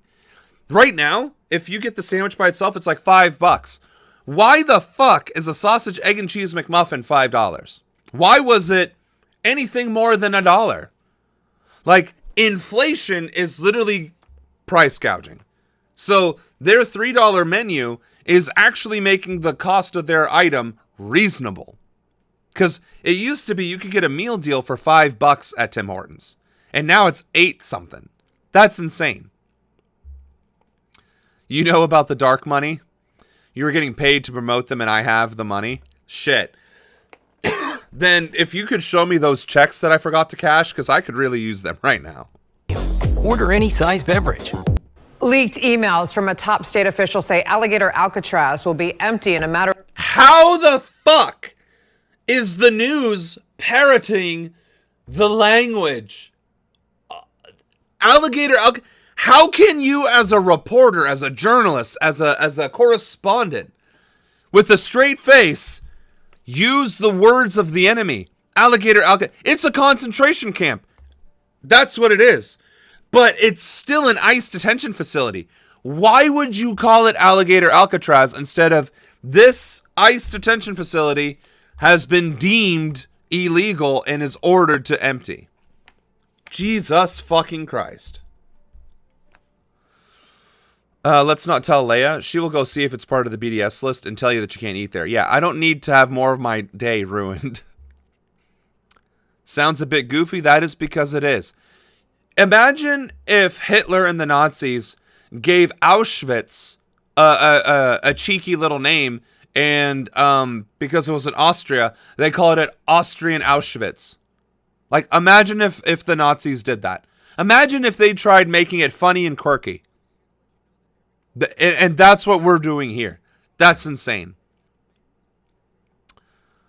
What do you think about Graham Plattner wanting to be Senator of Maine? Yeah, I was gonna say, I think we have a video about that, so you will find out momentarily. Of days, Republican lawmakers are vowing to fight a federal judge's decision to wind down operations at Alligator Alcatraz. Channel 9's Giovanni Diaz live outside of the Orange County Jail. And Gio, the state has appealed this decision. Yeah, Martha, that's because they say the state needs this space to house undocumented immigrants, because otherwise jails like this one behind me are now getting overcrowded. Nearly 2 months since Alligator... Well, here's a thought. Maybe we should stop kidnapping and terrorizing Latinos that are innocent of all crimes other than being Latino. Alcatraz opened up. Operations around here are set to wind down. It comes after a federal judge agreed the facility could be harmful to the native land and wildlife in the area. Which, by the way, was a lawsuit that won because of the Muskogee tribe.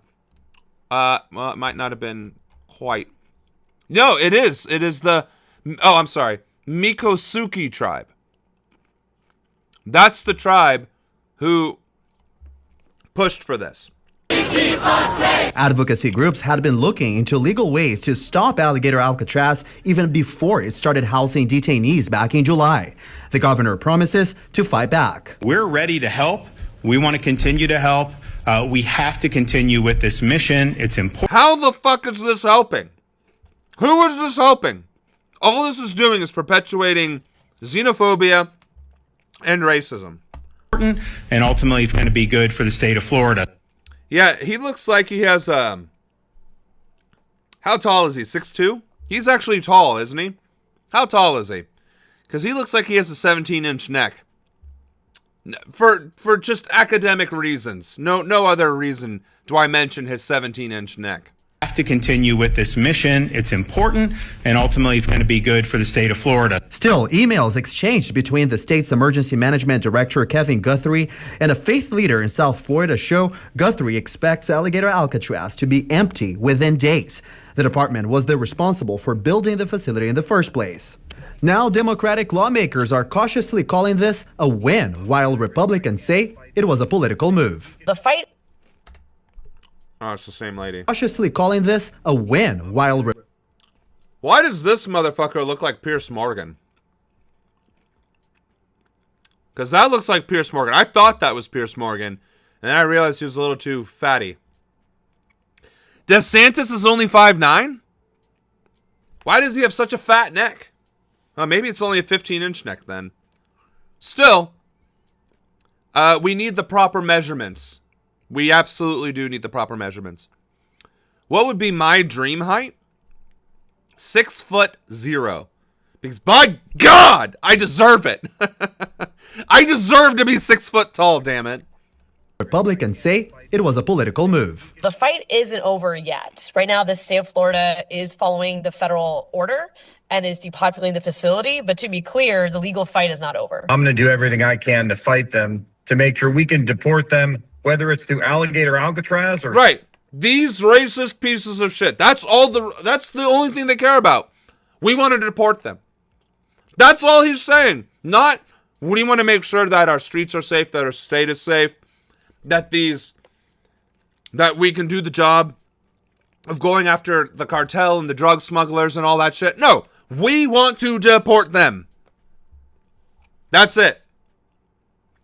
All that emotion for an average height. Listen here, you little shit. Okay? First of all, short people are disparaged heavily in everywhere. Okay? Second of all, I was this close to being 6 foot in my prime when I was still growing. You know how annoying it is to be 5'11" and 15/16? According to the fucking doctor? I was like, Doc, you can't just give me that 16th? And he was like, no. Fuck you. I am 6 feet tall. DeSantis is also younger than me and looks like he's old enough to be your dad. Yeah, that's pretty, yeah. I am 6 feet tall, damn it. Anytime you need to find out if you're standing next to me, I'm 6 fucking feet tall. Now, here's the thing. I don't actually want to be... Like, I thought about this. I have thought about this. Would I want to be like 6'5", 6'6", or whatever? 7 foot, 7'6", or whatever? And honestly, no, because I already eat way too much.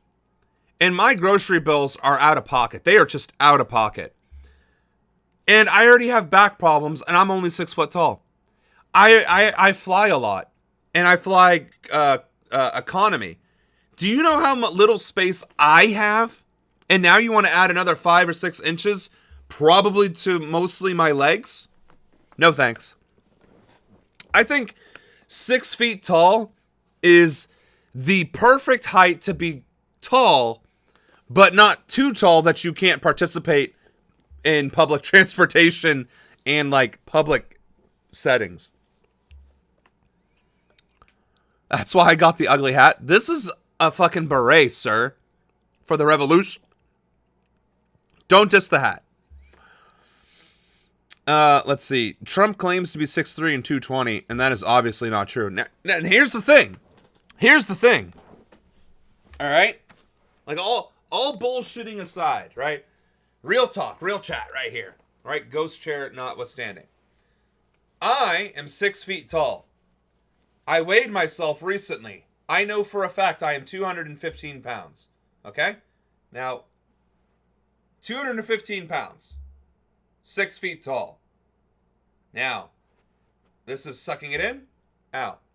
I got a bit of a belly. I can admit that. I've also been eating a lot of chips. I have a bit of a belly. But Trump is obese. So if he was 6'3", 220, he'd be a little taller than me. He'd be like this tall and 5 pounds heavier. 5 pounds heavier might be like this. Now I'm pushing my gut out. 5 pounds heavier would be this, right? 6'3", 220. 6'3", 220. Right? So there ain't no fucking way. I am 6 foot 215. Right? 215. Right? 215. 215. 215. Right? 6 foot and 215. Right? If I was 215 and 13% body fat, I'd be a menace. So there is no fucking way. There is no fucking way on God's green earth that Trump as morbidly obese as he is 220 and 6'3".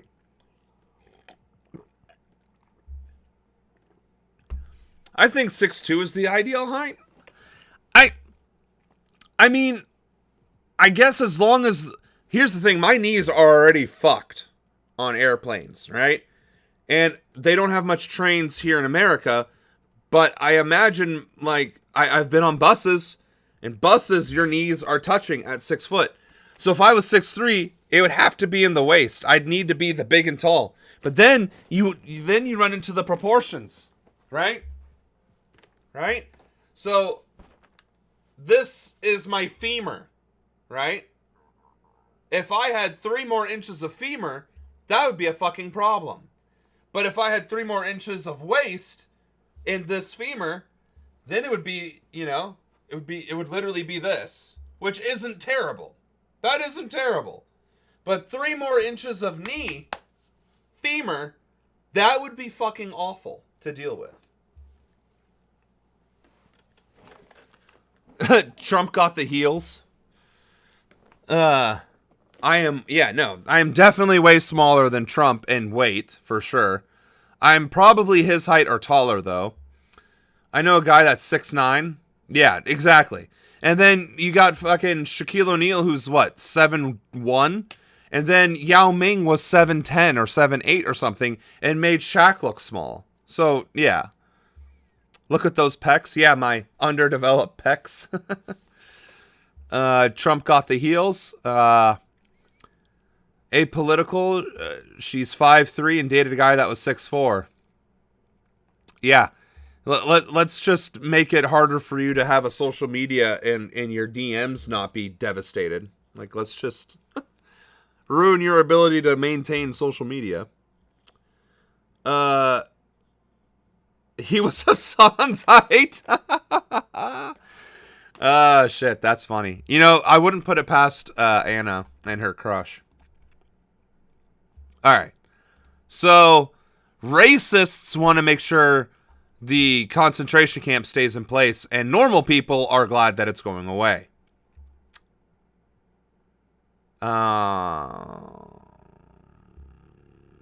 What's this chaos supposed to be? When summer goes sideways, you can tell it off that. Her face. Oh my God. President Trump. Her face bounced. Like, that's... She's a paid actress. I don't think you can pay them to face plant like that. That was her face. Like, most actors and actresses need a pretty face. Damn. Is flexing his executive office powers on several fronts. NBC's Yamiche Alcindor has more from Washington. Chaos continues at the CDC as flu and COVID season quickly approach. The White House announcing Jim O'Neill. What did the military clapping have anything to do with anything? What are these people even... Why? Who's in charge of B-roll at KPAC 2 News? Because you're fucking dumb.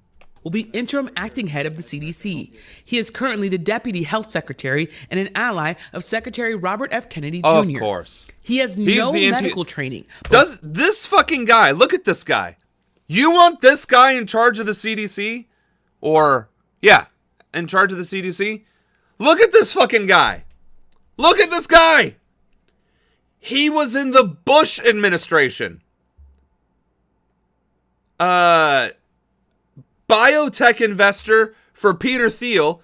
Peter Thiel is one of the most evil billionaires on the planet. They're all evil, but some are more evil than others. He has no medical training. And he's the current deputy secretary. Like, that's fucking... No.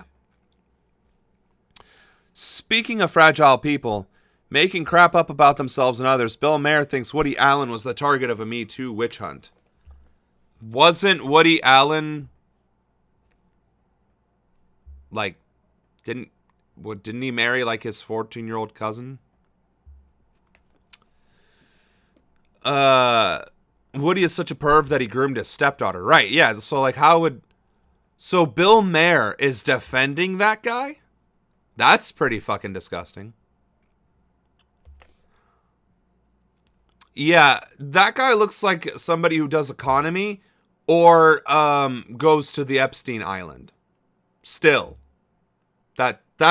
This guy looks like a predator. Yeah, yours is funnier. My daughter is an Aquarius, and so is my mom. You guys are cool. Okay. We like the fish people, I guess. That's fine. I mean, I'm a Scorpio, and we're always beloved. The Scorpios can do no wrong. We're the feisty ones that get shit done.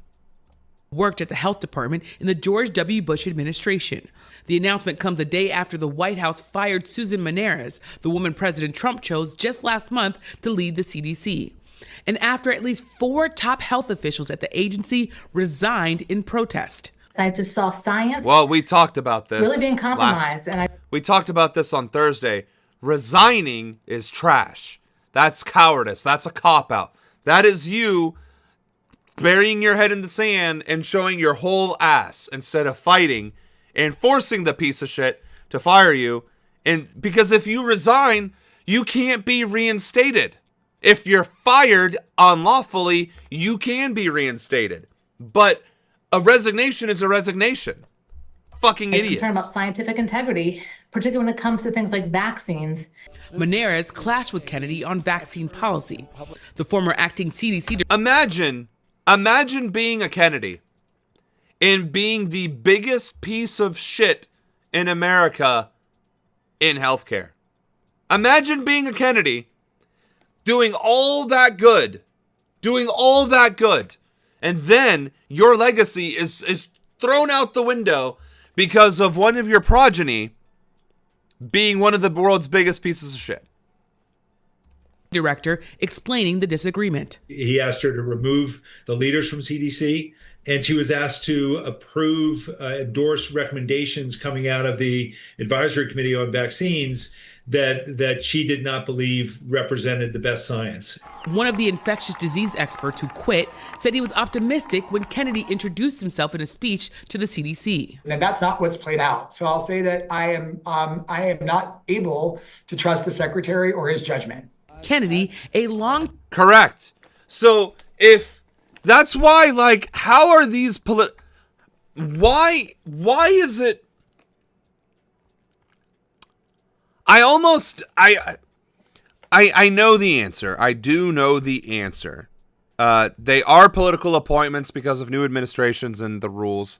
And I think that's actually constitutional too, that the president can promote and affirm and have through confirmation of the Senate people in the various cabinet positions, right? I get that's, but like to be able to just willy-nilly fire heads of medicine, the CDC, education, air traffic control, like all these things,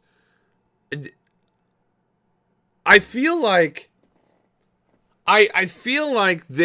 that these positions, like, they almost should be elected. You know what I mean? But then you run into a different problem where, what if you get a bunch of Trumps anyway, right? Or if you get Trump in the presidency and a bunch of, Obamas in the cabinet positions, does anything get done, right? I do understand some of that. I feel like there has to be a better way to fill the cabinet positions. Like you can only fill the cabinet positions with qualified personnel, and there has to be minimum standards. Because what would be stopping me from putting my brother in charge of the CDC then? What would stop me from putting, like, my 5th grade science teacher in charge of the CDC? Like, what are we even doing here? If I can just put any motherfucker under the sun and bend the will of Congress to mine so that they get approved, then... And that's not even the thing. Trump has to get approval for the cabinet positions, but whatever they preside over, he can just apparently willy-nilly fire them? I don't think that's true. Because if that is true, then, like, what would have stopped any of the other presidents from literally filling those positions with their buddies? which I know happens to a degree, greater or lesser, but like to the extreme obnoxious levels. I could put Neil deGrasse Tyson in charge of the CDC. I could put him in charge of NASA. I wouldn't, because I'm not a big fan of NDT. He ruins fun for people. You know, it's just as rare as Friday the 13th, Saturday the 14th, and Thursday the 12th. Fuck you, NDT. Let us have a little bit of fucking fun. By the way, Friday the 13th is Frigga's holiday, the wife of Odin, goddess of the hunt, fertility, and I think also war and poetry or something. Like, lots of hats. Friday the 13th was a day of debauchery in her celebration. That's why it's been paganized and reviled.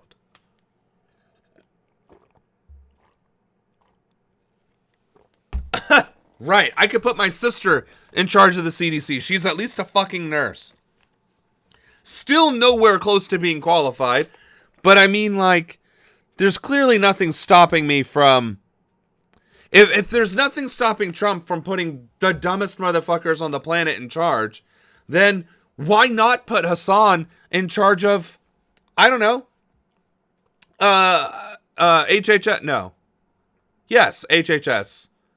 No, Health and Human Services. No. I'm thinking of HUD. Human and Urban Development. No, Housing and Urban Development. I should put Hassan in charge of HUD. Like, yeah, let's just have an entire cabinet filled with streamers. Let's fucking go. That's insane. Put Hassan in charge of the NSA as a bit of revenge for being targeted for being brown and 6'3". Ah, shit. Hold up. I'm going up on chat here. What does German have anything to do with being a Scorpio? Or how does are most Germans Scorpio? What? That one doesn't make sense to me. Explain that one to me. He talks about it all the time, how he's 6'4". I bet he isn't then. If you have to talk about your height a lot, you're not.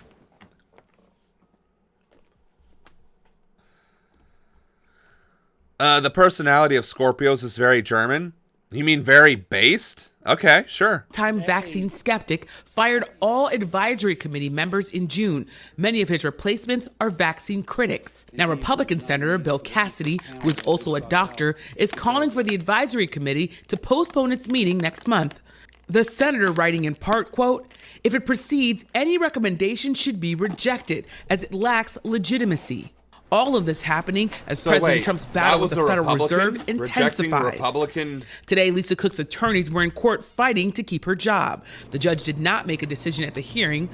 Meanwhile, Democrats are pushing to postpone a hearing to name her replacement.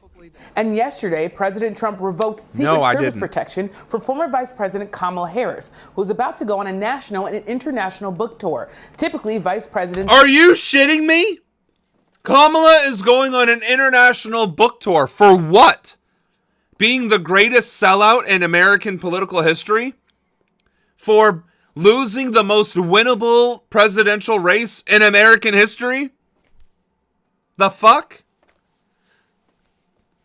The German band Scorpions. The Illuminati. I see. I guess so. That seems to be a valid argument there. Anyway, Kamala. 107 days and lost to Trump. And now she's going on an internet. Why? Who's funding this? Who's going to this? Who fucking cares outside of DNC party elites? Because she's not even running for governor in California because she's so fucking unpopular. If she was so unpopular that her own state doesn't want her as governor, why the fuck is she gallivanting across the world as if she is the second coming of Christ and so popular that people are demanding her presence? What the fuck? Right. No different than Hillary. The thing, though, is about Hillary is that she did and may still have international acclaim. Because as First Lady and working under the Obama administration, she was seen as the aspiration for little girls. But the difference is Hillary had that going for her at the time. Kamala isn't an inspiration for anyone and never has been. She was a reject for presidential candidate. She was a reject for governor pick. She's a reject for VP. She was, well, no, I guess she ended up being the VP. But, like, she was rejected more in her national political career than she was supported. And the shitlibs want her to run for president, even though she's not popular enough to be governor in California. I accidentally joined a Kamala Harris fan stream on Twitch. It was scary. The man had a Kamala Harris poster. I actually saw my first Kamala Harris bumper sticker.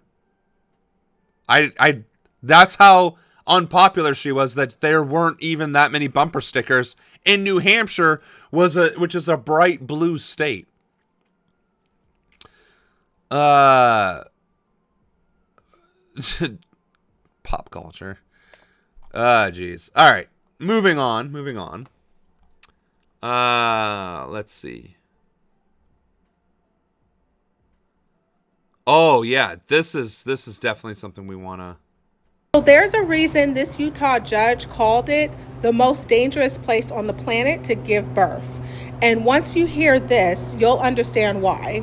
So back in 2019, Anissa Sancanella went into labor while visiting Salt Lake County and was admitted to Jordan Valley Medical Center, then owned by Steward Healthcare. So what happened next would change her life forever. So court records say that nurses in training gave her excessive Pitocin, a drug used to induce labor, and ignored signs of fetal distress. Her on-call physician allegedly asleep in another room. And despite the obvious signs of trouble, a C-section wasn't performed until more than 24 hours later. Her baby, Azalea, was born with metabolic acidosis, a sign of oxygen deprivation. She was life-flighted for care, but she now lives with permanent brain damage, seizures, limited speech, and will need care for the rest of her life. So fast forward to 2024, and a Utah judge just awarded the family $951 million, the largest medical malpractice payout in the state's history. But here's the catch. Stewart declared bankruptcy in May and may not even pay a cent of it. And what's worse, they walked away from the case entirely. The judge even said that the award could have been higher had they participated. So this isn't just malpractice. This is abandonment. This is the price of unchecked systems and corporate healthcare collapse. From a nursing perspective, this should have never happened. New grads or not, fetal monitoring is nursing 101 in labor delivery. And I mean, I don't know that personally because I'm not a nurse, but I bet if I asked my sister, she would be able to confirm this. Baby's life is in your hands. You escalate. You advocate. You don't wait for someone to wake up. So this case... And it took 24 hours for this piece of shit physician to wake up? And there was no shift change whatsoever? Yeah, no. Is exactly why we need accountability, not just for hospitals, but for the broken healthcare systems that protect them. So, in that right there is exactly why there are some things that should have never been privatized in the first place. Now, I'm not advocating for privatizing anything. Again, under Ronanism, nothing will be privately owned. Nothing. Everything will be publicly owned. Well, what about my family bodega and barbershop? Fine. Not publicly owned, but you're still going to be held accountable to profit-sharing requirements. And I think I even have that in there. Truly small business, privately owned business that's truly privately owned and truly small business like a mom and pop shop, that's not what we're talking about. We're talking about every single industry. everything that's currently in the stock market, anything that brings in well over $1 million or more, that's going to become publicly owned. And then it's going to be consolidated, because there are plenty of industries that are maybe $1 billion cumulative, but there's like 10 different companies that make 10 million, 1 million, 100 million, 200 million, whatever else. They're all going to be combined into the same industry, whatever that may be. Anyway, healthcare is clearly one of those things that should never be for profit, ever, because shit like that is what happens.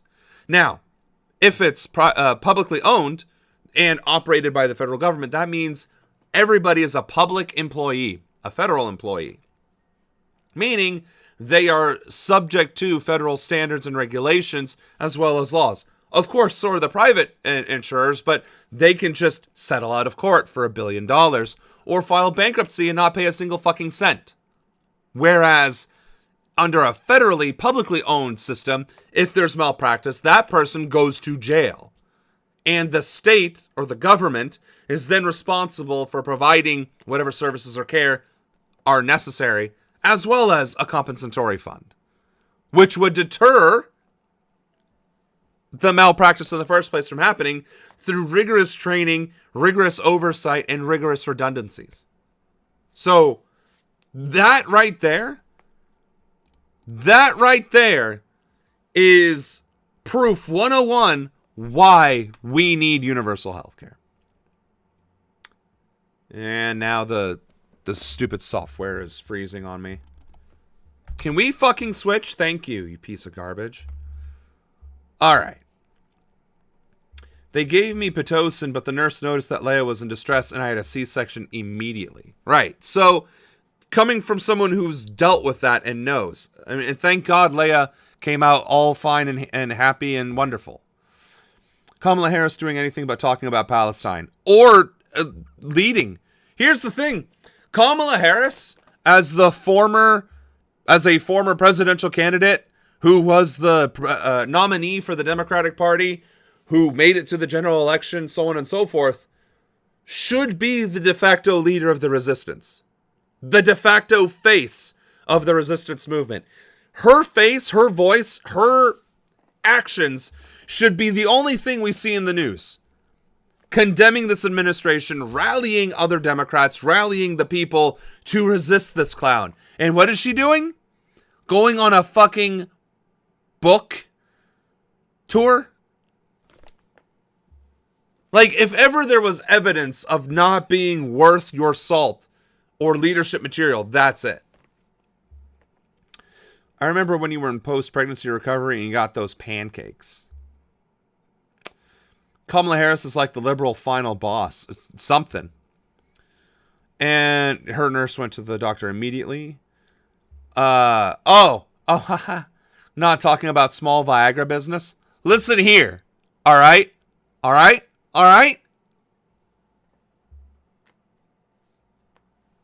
This is perfectly viable.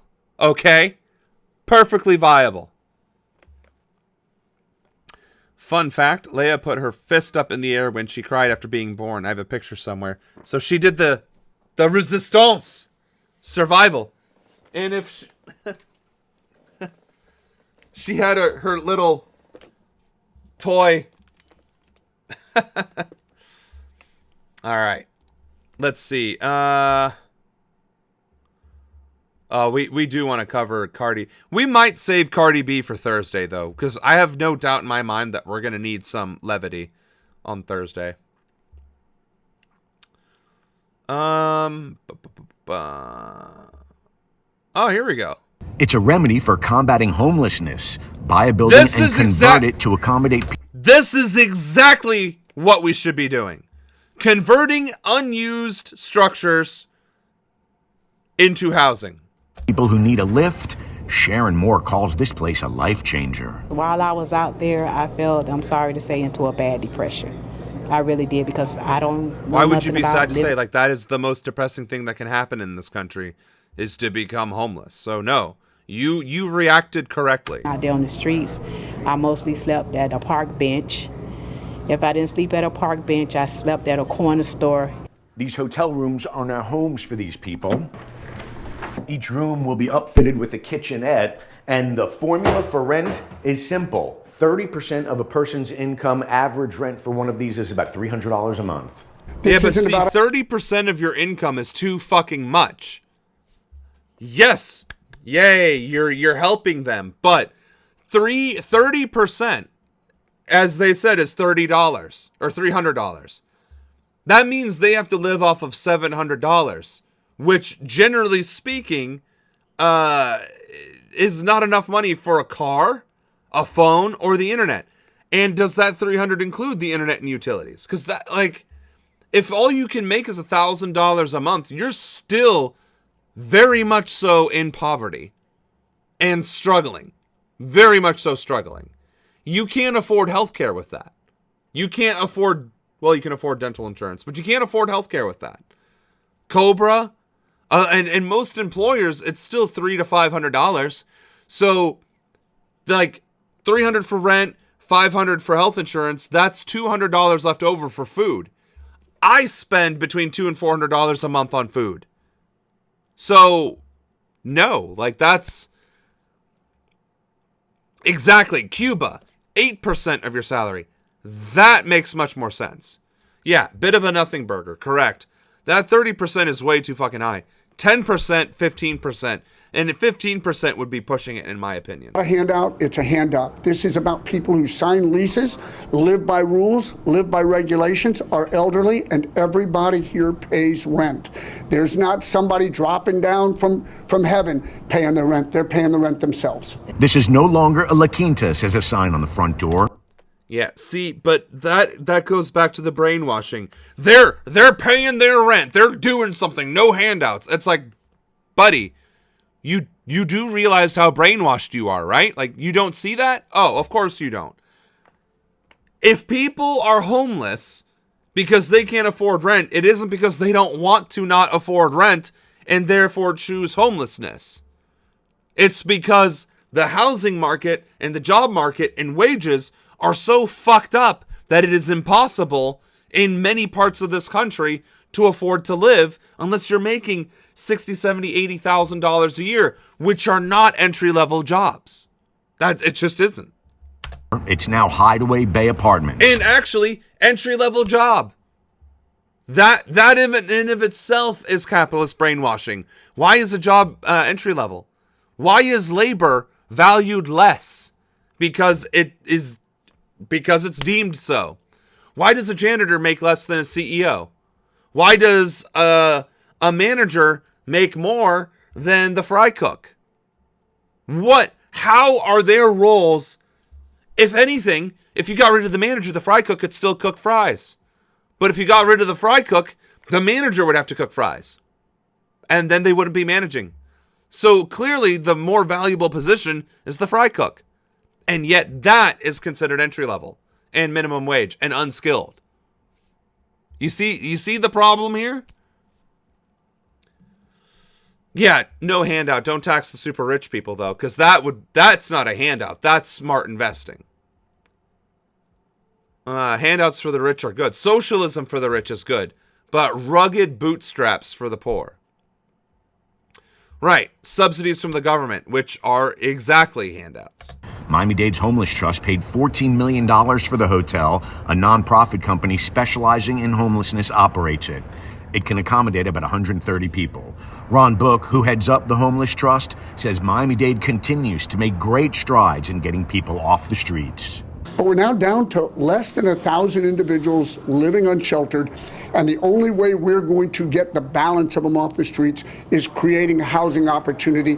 And this, correct, if you will, that is repurposed correct. Hotel. But 30% isn't an opportunity. That is still, you're taking 30% of someone's income who is already fucking homeless and desperate and going here because of that desperate homelessness. And you're going to take 30% off the top? That's kind of evil, if you ask me. Is an example of what Not we can kinda, do in that a is. community because we are a community that cares. I cried 10%. my first week here, one for relief and being thankful. I appreciate it. It's helping me a lot. This apartment building is down here in Cutler Bay, right near the Turnpike and Caribbean Boulevard, and it's not a homeless shelter. This is for people who are looking to get out of a shelter, a permanent remedy for people who are experiencing homelessness. We turn. Yeah, so I don't like that. I like the idea, but I do not like the execution. I do not like the way they are carrying that out. It's like in America, you just cannot do the right thing. You can only come close to doing the right thing. But if you come close, then you have to do something just malevolent. Oh, okay, we will provide extremely affordable housing for people who are actually homeless. Great. How are we going to cover our expenses? Yeah, we'll charge them rent. Okay, what's a reasonable number? 30%. They're homeless and struggling to find work. And what work they can find is probably not going to be top tier work. They're not going to be making, six figures as an office manager, or 80,000 as a maintenance planner, or 100,000 as a mechanic. Like they're probably going to be lucky to be working at McDonald's. So they're making minimum wage. Yeah. Then 30% of that is fair. No. Just because that's currently the trend that you have to make 3 times the salary of rent, the ideal separation is between 1/4 and 1/5. So it should be 20 to 25% at most. And even then, you're taking 20 to 25% away from people who don't have anything to begin with. No. There are people who wipe their ass with that money. Don't take it from... Exactly. The rich may need to use some $100 bills to wipe the sweat off their forehead when they work out, Exactly. Kamala Harris is the type to proudly talk about the 30%. In fact, she probably would have to have been talked down to 30%. She probably would have been like, no, it better be 50%. It's like, Kamala, it would look a lot better in the polls if you did 30%. Oh, the polls. Oh, then 30%. All right. I don't know which one's going to have a better coverage of this. But I did see the article and maybe even a brief video of protesters clashing with the police, and in one of the ones that I saw, there was a guillotine. So let's see if it's this video. Do you know what's really fun? Making a website on Wix. No, it's not, because Wix belongs to Israel. Pro-migrant protesters clashed with police in Portland during a demonstration against President Trump's mass deportation plans. And Portland is in Oregon, right? And Oregon is, again, one of the most liberal states in the country, and it's a fucking war zone.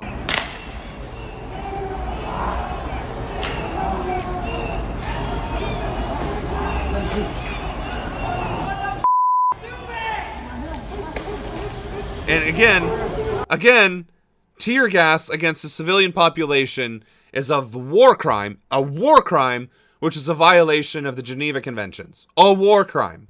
According to the Geneva Conventions, I'm sorry. And our police forces use it regularly to disperse protests.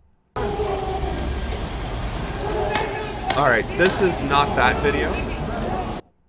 More than 800 people spent Labor Day outside protesting the Northwest ICE Processing Center, including one woman who shared the story of her husband, who spent 2 months, she says, in federal immigration facilities. She says they don't know why he was taken into custody this spring when arriving at SeaTac from the Philippines.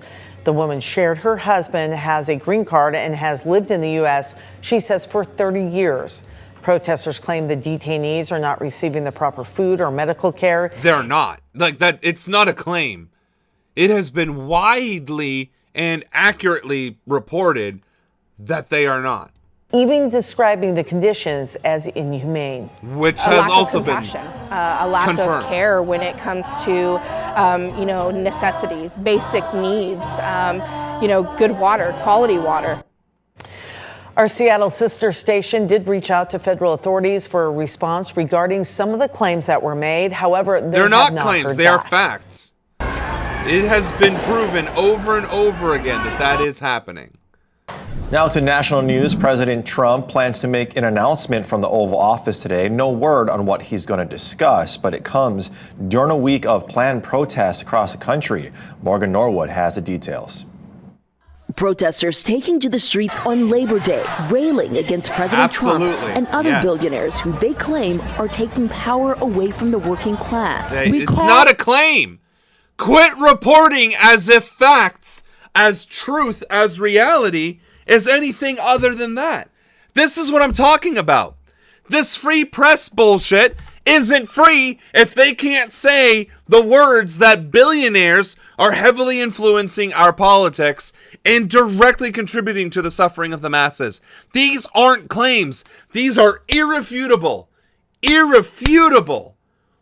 heavily documented, researched, and credible facts. This isn't a debate. It is not a question. It is irrefutable fact. It has been proven over and over and over again that this is the facts. And what do these reporters say? Claims. Fuck you. This isn't progressive and a car insurance claim. This is reality, and you are perpetuating the propaganda of the very people that you're saying claimed are the problem. Like by you saying that is evidence that they control and disrupt our media and our country and our economy. Jesus fucking Christ. Not only on community leaders, but our elected officials to stand with us as we continue to fight to protect home rule.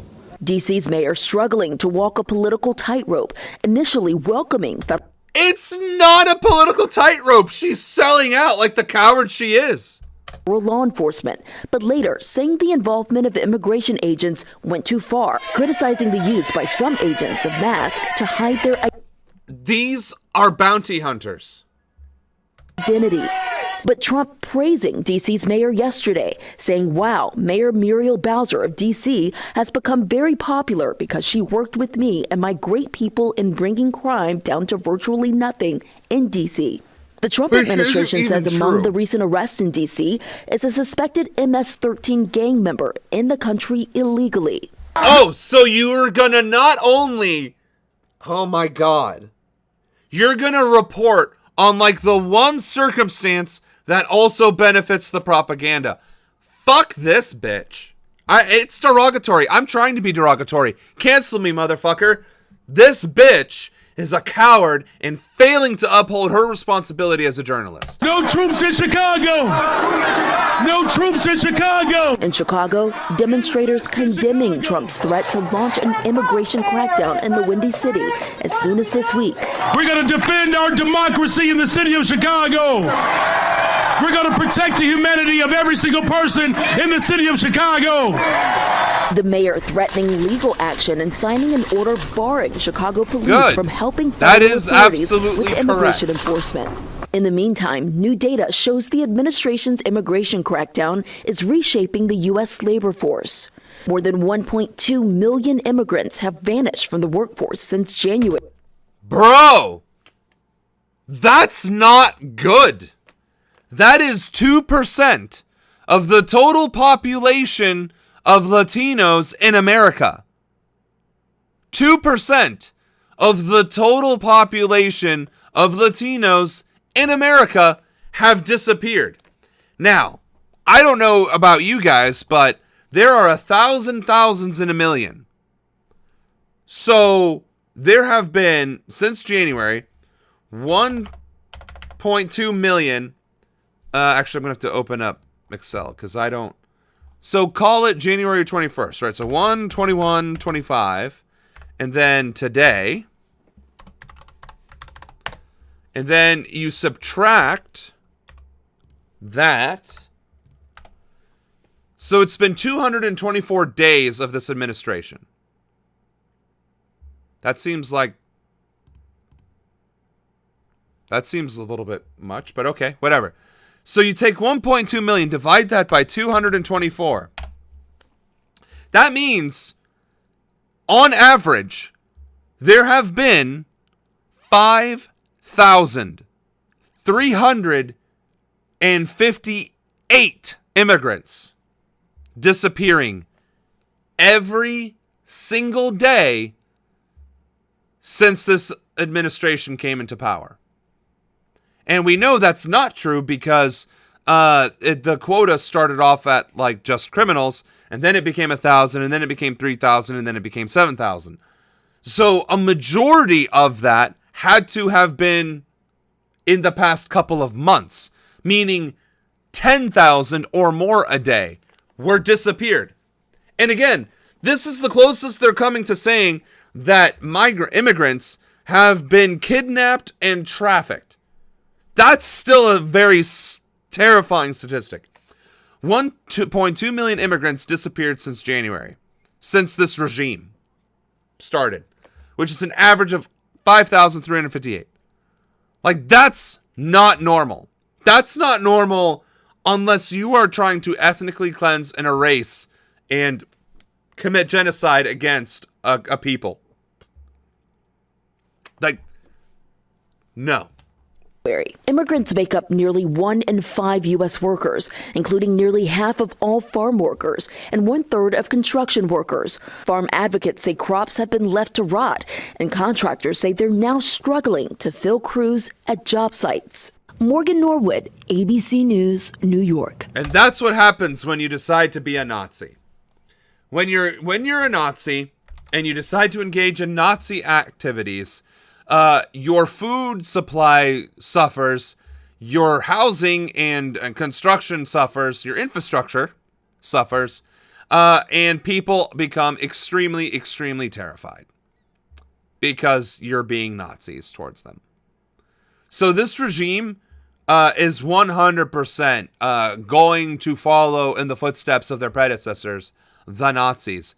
But unlike Operation Paperclip, which spared some of the Nazi scientists and leaders, we're not doing that.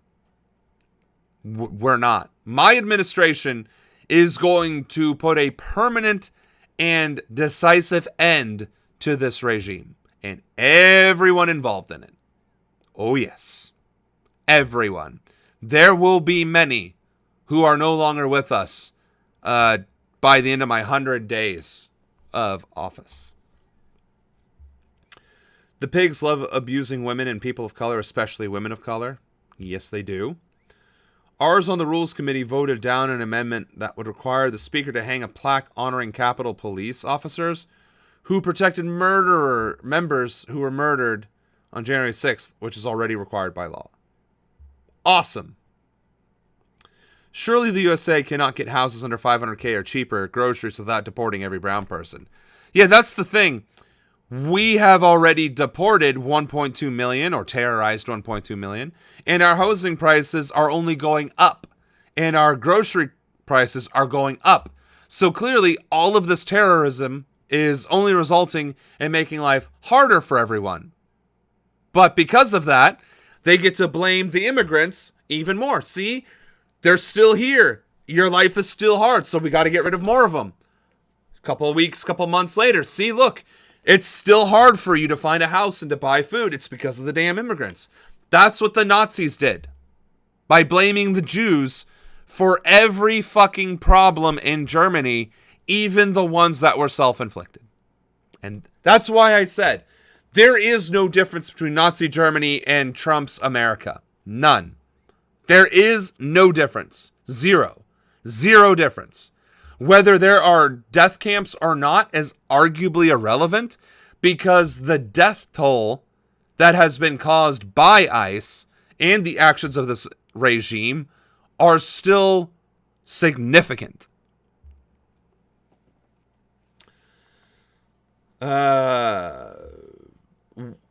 Yeah, Trump pardoned those folks. Oh, okay, you guys are having your own conversation. I'll just fuck off and continue on the stream then. No big deal. Of course. All right. This is kind of worrisome. Do you know how amazing this razor is? This video. In just 3 seconds, I'm concerned it can about shave your what beard this smooth. is going to be Welcome about. back to Live Now from Fox as we continue on your top stories and headlines. Take a look at your screen. A massive protest in downtown Chicago this Labor Day as Mayor Brandon Johnson tells President Donald Trump no troops in Chicago. This follows the Trump administration's plans to surge officers to the Windy City for an immigration crackdown in its latest move to expand the federal law enforcement presence in major Democratic-run cities. Which is also what the Nazis did. Find any fucking excuse to put more military presence and police presence in communities.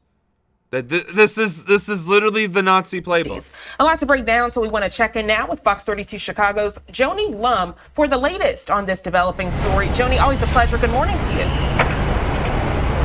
Good morning. Well, maybe you heard about the weekend in Chicago, gun violence, the numbers really disturbing, and public safety definitely a priority in Chicago. But thousands of Chicagoans have made it clear they are against having the National Guard on patrol here. Demonstrators marched at the Haymarket Memorial. That's the place, the birthplace of the labor movement here in Chicago. They were protesting President Trump's threats to send the National Guard to Chicago to curb crime. Which is, again, not what you can use the National Guard for in the first place, because it's illegal. Again, these fucking reporters are just talking about Trump doing illegal things as if it's normal, as if it's not a crime. I have never once, correct me if I'm wrong, did we have a video? Have we gotten a single video where the reporter said, Trump continues to illegally try and send National Guard troops to cities? Have we had a single video that said that? Because I guarantee we haven't. Because I would have gone crazy. I'd be like, oh, finally. And I don't remember doing that. The Labor Day weekend was marked with gun violence. 8 people killed, more than 50 shot in Chicago. That includes 2 mass shootings. That's when there are 4 or more victims. In response, President Trump posted a message on his Truth Social account. It was, quote, "He better straighten it out fast or we're coming." That's referring to Illinois Governor J.B. Pritzker. There's been no official alert that the military is being deployed here, but the governor and Chicago Mayor Brandon Johnson are resisting. Good. They're the fucking only ones that seem to be. Because the journalists sure as shit aren't. And most of the sycophants aren't. And most Democrats aren't. Does Trump want the National Guard in Chicago to get a little bit of fascist control? What is the point? The point is fascist control. The point is martial law. The point is to terrorize and control every part of this country under his rule and authority. Hence why it's a regime. It is always black mayors, but he is targeting any liberal city. Like that. There just happen to be a lot of black mayors now, which is awesome. Not the black mayors part is awesome, not the terrorizing liberal cities. But this reporting is garbage. And of course it's from Fox. That explains the slant. No, it is very clearly that is the only reason why anybody would ever deploy the military, National Guard or otherwise, to cities, is to instill fear and control. Except the last time that happened in the world, that was South Korea, and their democracy worked as intended and removed that piece of shit from power. And I think, are they in the process of executing him? They at least found him guilty. I know that. Oh my God, is this what he fucking did today? Instead of dying? So, hold on. Is this what the big brouhaha was? Oh wait, no, this was 8 days ago, never mind. Department of Defense, and somehow it didn't sound good to me. You know? Oh, we're definitely not listening to it. So what, he wants to change it to the Department of War? So if that doesn't answer your question, Apolitical, he 100% wants martial law. He wants a militarized regime. I mean, he wants to be in control of the military and terrorize our country. That's what it is. So is that this one? Well, we've been talking a lot about just what President Trump said at that press conference at the White House a little earlier. It was an announcement on defence, but he also took a number of questions from the reporters gathered there. So he was able to put to rest a story that's dominated the internet in the past few days, serious rumours about the president's health. Indeed, it's thought the speculation was in part sparked by this photo from late August showing bruising on the back of Donald Trump's hand. After that was caught on camera, claims about his health gathered tens of millions of views across X, TikTok and Facebook. Sure did. Yeah, the president's last... And all those views were hoping he was dying. By the way, I was one of them. Public engagement before today's press conference had been a cabinet meeting held a week ago where he spoke for nearly 3.25 hours. Now, the president did address the issue of these rumours circulating on Sunday night. He posted on his Truth Social network that he had never felt better. And a little earlier, as we were mentioning, President Trump addressed those rumours at the White House, defining them as fake news. Well, it's fake news. You know, it's so fake. That's why the media has so little credibility. I knew they were saying, like, is he okay? How's he feeling? What's wrong? I said, no, that was not what anybody was saying. Most of us were saying, I hope you fucking die. Because we cannot fucking wait to take off our day from work and get shit-faced over your death. That was the overwhelming majority, is that people were hoping you were dead. So we're not listening to that though. We're just not. We're not listening to this piece of shit. With us here, Joanna, there's something incredibly distasteful about discussing someone's demise like this. There's nothing distasteful about talking about a horrible person and wishing them ill. That is horse shit. You shouldn't talk ill about the dead. Kissinger is dead. Rest in piss, motherfucker. Reagan is dead. And it is a fucking shame I wasn't able to be born at a time to become president where I could have held him accountable. That is my only regret with his death. It is same thing with Margaret Thatcher, fucking Nixon. Like, the list really goes on.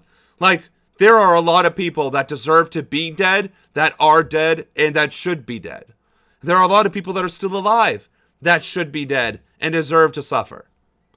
And that is what it is. It's rumoured on the internet over the weekend. What do you make of it all? Or did President Trump largely bring these conversations about, considering how many times he attacked Joe Biden last year for his health? Well, that's exactly right. You know, it is awful. It's awful that people are cheering on someone else's demise, especially the president of the United States. Oh, is the rest of this video? Oh, don't make fun of the evil dictator wannabe that's terrorizing an entire cadre of individuals like Hitler did to the Jews. No, let's not be mean to American Hitler. Oh, fuck you. Fuck you. Fuck you and your cross-eyedness, you bitch. Fuck you. Yeah, cancel me, motherfuckers. Cancel me. All right, this motherfucker. What I love most about Man of the People, I have never met people who are more hard-scrabble, even in a place that requires you to work like 2 or 3 different jobs. We have watched this state become essentially unlivable for working-class people, and it makes me deeply angry. My name is Graham Plattner, and I'm running for U.S. Senate in Maine to defeat Susan Collins. A decade of military service going overseas. Farming oysters to feed my community. Diving to lend a hand to other fishermen. Trying to start a family. But everywhere I've gone, it seems like the fabric of what holds us together is being ripped apart by billionaires and corrupt politicians, profiting off of destroying our environment, driving our families into poverty, and crushing the middle class. I did 4 infantry tours in the Marine Corps and the Army. I'm not afraid to name an enemy, and the enemy is the oligarchy. It's the billionaires who pay for it, and the politicians who sell us out. And yeah, that means politicians like Susan Collins. I'm not fooled by this fake charade of Collins' deliberations and moderation. The difference between Susan Collins and Ted Cruz is at least Ted Cruz is honest about selling us out and not giving a damn. People know that the system is screwing them. They know it in their bones. Nobody I know around here can afford a house. Healthcare is a disaster. Hospitals are closing. We have watched all of that get ripped away from us, and everyone's just trying to keep it all together.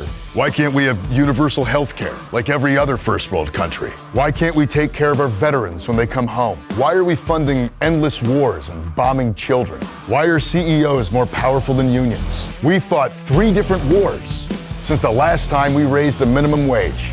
I'm not pretending to have all the answers, but I know that I'm asking the right questions. When I tell people around here that I'm running for Senate, sometimes the initial reaction is, what the but when I tell them why I'm doing it, because I truly do believe that we can build a system that is going to represent working people, the #1 response has been, well, thank God somebody's going to do it. You're supposed to fight for the things you love. This is our home, and I will fight tirelessly for it, for you. It's Mainers first, and Maine always. I'm not going to lie. And I know what a lot of you guys are thinking right now, because we're a little bit too left for our own good. We're a little bit too political junkie for our own health and safety. That video was probably the greatest appeal to the average American that could have ever been created by a person like him. He is a regular guy, a veteran who is a combat veteran who also does dirty physical labor and was highlighting how he is a hardworking person doing diving, chopping wood, has the wife, the dogs, seaside, member of a community, tying in like the cookouts and all that. He was showing that he is a guy, but a man's man. He was showing that he is masculine. And then his message, surprisingly based, talking about universal healthcare and the oligarchy. Now, I don't think the oligarchy rolls off his tongue very well. I think the billionaires would have been better for him.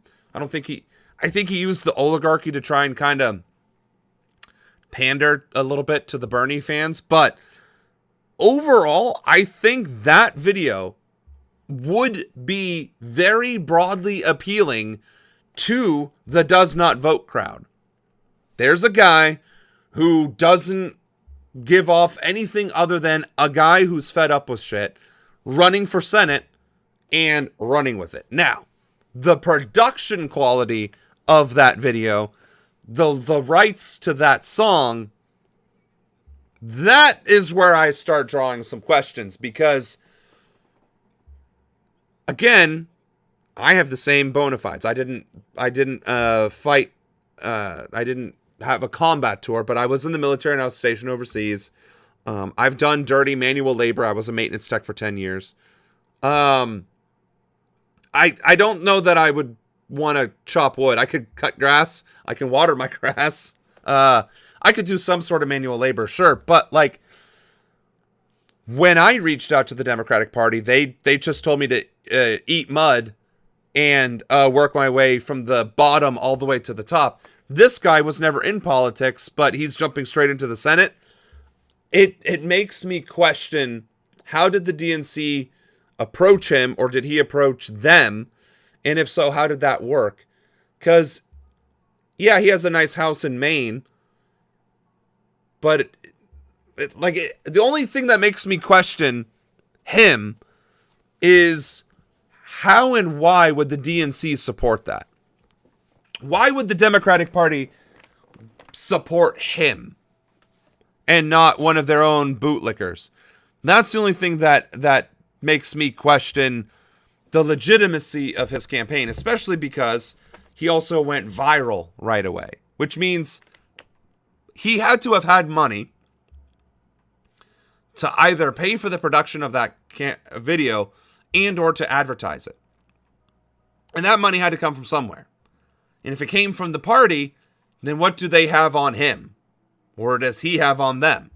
And if he had that money, then he's not nearly as blue collar as he's trying to make himself out to be.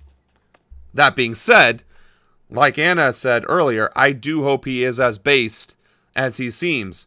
But there are quite a few questions to be left asked. Yeah, he's very Joe Rogan crowd coded. But that's the thing. Most people view Joe Rogan as neutral, middle of the road, and a man's man. Hate to break it to you, but my congressional campaign video probably is going to want to look similar to that. It's not a skit. No, skits wouldn't be able to get you that much quality content. Oh, well, I don't blame you, Drew Steele. Being drunk in America right now is the right thing to do. We need videos of me cutting the grass. You know, after a nice pump at the gym. Ban drinking. We already tried that twice in America, and that didn't work, and I wouldn't ban it anyway. I'm German. Wait until you watch a speech at Bernie's rally. Socialism. He goes ham on the Democrats. Okay. Well, we only got 10 minutes, and my throat is parched, and I didn't get a chance to get more water. But it seems silly to take a break. But I also don't want to screw my throat up. Damn. How about this? How about this? We'll do something a little different. Why don't we do a little bit of entertainment for the break? And then I'll go grab a sip of water, and we will finish this out. Call defendant Cardi B as a hostile witness. Thank you.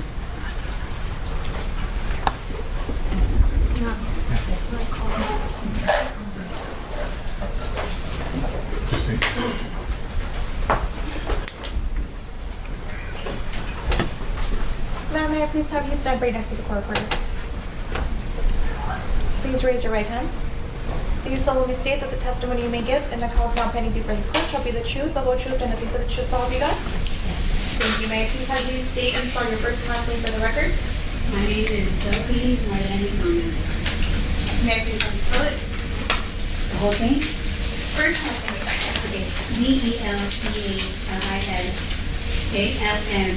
DELCHALMANZAR.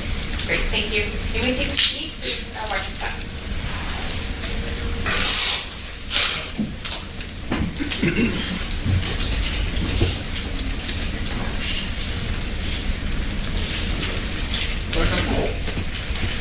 Okay, thank you.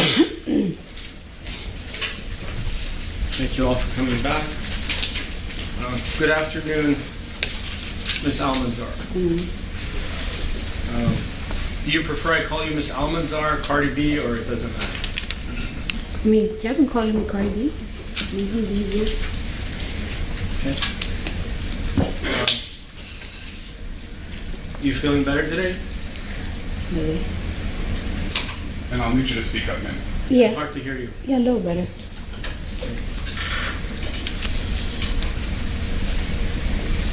Your birthday is October 11, 1992? Yes. You're left-handed? Yes.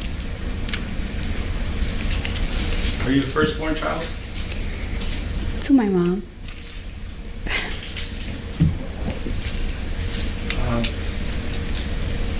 Did you take any medication, drugs, or alcohol that would affect your ability to testify today?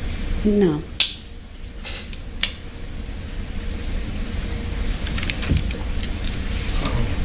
On the date of the incident, did you have black hair, blonde hair, or different color hair? I quite don't remember. I do know I had a hoodie on. Okay. Yesterday you had black hair, short hair. Today it's blonde and long. Which one is your real hair? Or are they both real? They're wigs. Okay, sorry, I didn't know that. It's a good week today then.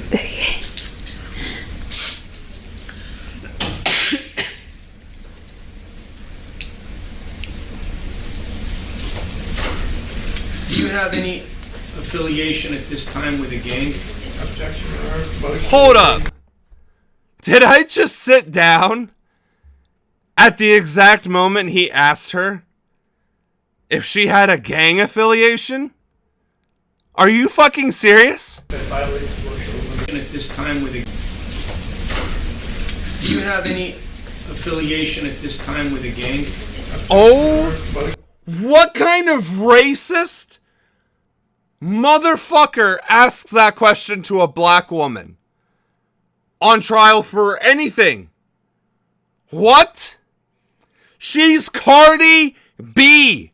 She is one of the top rap artists in the world. And you're gonna ask her if she's in a gang? That violates the order. Oh, that's why it never made the clip. Because she was told not to answer that. But look at her face! Look at her face! That is a loud expression.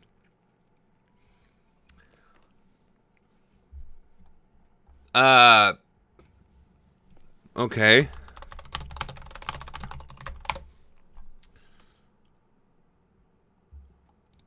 Oh shit. Okay, maybe it wasn't such a racist question. In GQ profile, Cardi B opens up about her affiliation with the Bloods and the Brims and explains why young girls should never join a gang. Still, that's not an appropriate question to ask in this case. Your fingernails, can you show them to us for all of us to see? How long are those fingernails? Just your best estimate. I don't want you to take a ruler to it, but if you were to give your estimate, is that half an inch, 1 inch, 2 inches? I think it has to be less than an inch. Okay. Way less than an inch. Can you show them to us again? All right. Are they pointy? These are not, to me, are not pointy. They're like... All right. We're going to have a field day with this. On Thursday. That's not why we're watching this, though. We were watching this because that was a better interlude than playing random music. That was probably going to get a fucking ad anyway. You said you wanted me to watch the fighting oligarchy in Portland, Maine, but at a specific minute in it, right? Oh, wait. It was probably this video, then. I didn't do that. Packed arena in Portland for a rally with Vermont Senator Bernie Sanders. Sanders now throwing his support behind two Democrats, former Senate President Troy Jackson and political newcomer Graham Plattner. Political reporter Jackie Mundry takes us inside the Cross Insurance Arena. Independent Senator Bernie Sanders fighting the oligarchy tour, stopping in Portland and endorsing candidates for U.S. Senate and governor. And let me thank your next United States Senator Graham Plattner. Is that an endorsement? I mean, is that considered an endorsement? Is that what you... I guess so, right? If you're a popular person and then you give a shout out to another guy, then yeah, okay. And your next governor, Troy Jackson. Democrats Graham Plattner and Troy Jackson, both picking up the endorsement of Senator Sanders. Plattner, who got a standing ovation, saying he wants to protect reproductive rights in the LGBTQ plus community. I mean, here's the thing, and I'm gonna say it. I'm gonna say it. I haven't even picked up the cigar yet today, but you know what? I'm gonna say it.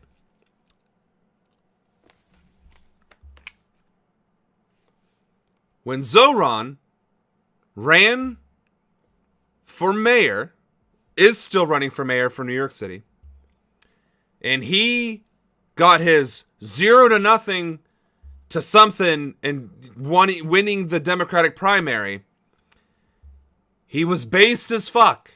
He was saying all the right things, socialism this, socialism that. And what was the first fucking thing Zoran did after getting the nod? He started meeting with bankers. He started meeting with landlords. He started doing met with Obama era people, right? I think he even talked to Obama. And now, his rhetoric is a little less intense than it was before. Yeah, fine. He's still doing GOTV events and rallies and so on and so forth. But Zoran is not the same Zoran that won the primary. So, my thing is this Graham guy. I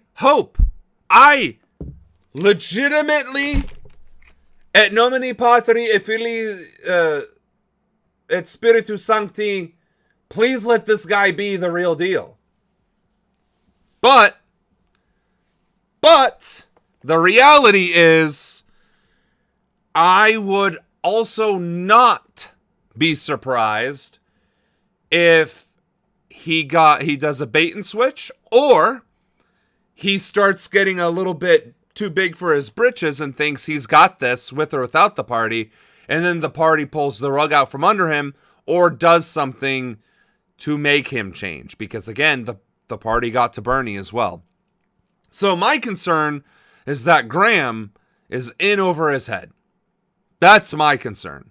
And that therefore he will falter and fail. Not because I wish that he would falter and fail, but because even I left active duty to pursue a career in politics, and I was blindsided by what I got into. I was completely blindsided by what I encountered. Completely blindsided. And I left my career to pursue it. This guy just woke up on a Tuesday and decided he's going to be a senator? I just don't see that going well. I really don't, given my own personal experience. Now I'm a bit more seasoned. Now I'm a bit more capable. Had I made it into Congress in 2018, do I think I would have been a good congressman? Sure, absolutely. But I would have been blindsided a lot. I'm not even going to sit here in front. I would have been blindsided a lot, even had I gotten into Congress. But Senate is a whole different ballgame. And again, how does he have the resources and the reach to get that far? So, I am cautiously optimistic that he's the real deal, because we need that. Cautiously optimistic. I only accept meeting with the top 1% if you're going to tell them that you're the new sheriff in town, and they will not smell any power until they get their shit together. I mean, that's always what I was hoping would happen, is like they would invite me to a little banker symposium, give me the $400,000 speaker fee, and then I just sit there and tell them, I'm going to guillotine you. And if I don't guillotine you, I am removing you from your position. And I am seizing your assets, and I am seizing your resources, and I am nationalizing the banking system, period. Because what you're doing is absolutely fucking vile. And you deserve to suffer extreme consequences for crimes against humanity. But, thanks for the $400,000. Get fucked. And then, mic drop. Alright. We have been burned so many times, and not to be punny by using feel the burn or anything, but we have been baited and switched. And Zoran is kind of a bait and switch. I'm not going to lie. He's a bit of a bait and switch. Based on the man we met, personally met, and his cowardice then. And now he has chutzpah here, but meeting with the enemy makes me question. That's just like the Mandela Barnes guy in my state who said all the things like pro-Palestine talking points only to turn around and bend over for AIPAC. Exactly. They start off strong and based, but then end up capitulating anyway. And that's what really concerns me. Fundamentally, that is what concerns me about this guy. I don't want to be right. Let's be very clear. I want to be wrong. I want Graham Plattner to be the guy we saw in this video. How did he even have the money to produce that video? And again, maybe that video doesn't have as much production quality as I think it does, but I can't imagine that you could get a video like that for less than $5,000. Less than 10. I mean, because it was a good video. And it had the music rights. He was on a boat, which means you would have to have water-safe camera equipment. And these are very good shots, right? There's good lighting in here. There's good contrast. There's good video editing taking place here. There's all sorts of shots. There's no shot that lasts longer than, right, except for this speech, right? That was like 10, 15 seconds. There is so much production quality in this and post-processing. There is, I don't see how this wasn't done by a professional studio for less than like, I mean, honestly, 20 grand. Like, this is and here's another thing. I've actually looked into getting professional advertisements for my game, Esoterra. Right? Ta-da! Esoterra. Which is a fun game with the cards, see? Alright, so anyway. I looked into that, and $40,000 got me 8 30-second ads. 30-second ads. $40,000. That's $5,000 a piece. So if you average $5 grand for 30 seconds, and this was almost 2.5 minutes, that's $25,000. Right. Your job paid $60,000 for a video to promote the school. So you see what I'm saying? Like, who has $25,000 to do a senator video? Okay. If you are a veteran, combat tour money, you already had your house, you didn't squander your money, and you have like that side business as a scuba person, okay. I can see you having $25,000 to spend on this. How are you going to then advertise to the whole state during an election cycle year?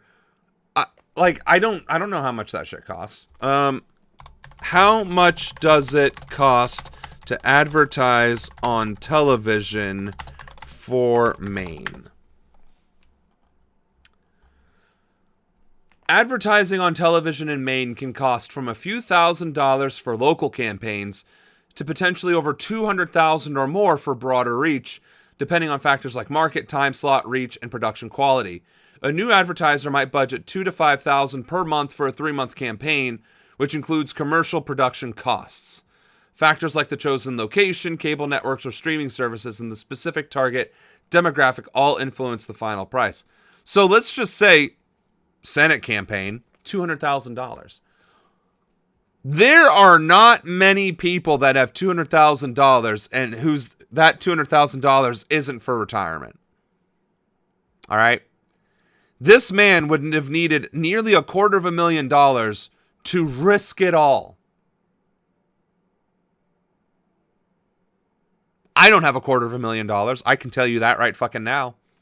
And if it wasn't for the cryptocurrency money, I wouldn't even have close to 6 figures. If I did not invest in cryptocurrency, I would have, I think, 30,000. And that was because I managed to work at 2 different 6-figure paying jobs before I got fired for telling management that they suck. So no, there's a regular person acquiring $250,000 is only possible over a lifetime and making smart decisions with that money and or investments. YouTube ads. Yeah, but see, the YouTube ads is the same thing. It's like cents or dollars per click, depending on what it is. So, no, this man needed a shit ton of money. He has an OnlyFans? Probably. Maybe he's one of those lumberjack OnlyFans. And the job was, wow, $30,000 a minute. That's insane. That's nuts. Yeah, I can do OnlyFans. Sure, I'll just make wood chopping videos. All right, we are well past the hour. Well, I guess not well past the hour, but we are past the hour. So, wrapping it up, thank you all for coming. Thank you all for watching. Thank you all for bantering with me. This has been your 48th President, Samuel Ronan, speaking, and today was Taco Tuesday. I don't know if that got any more attention or less attention, but hey. Tomorrow is Worldwide Wednesdays. Tomorrow we will be discussing foreign policy and foreign news. Foreign world events, if you will. And so, please join us for that tomorrow at 7 p.m. Eastern. I look forward to seeing you all. And you guys have a great rest of your night. Take care. Oh, wrong one. I keep doing this.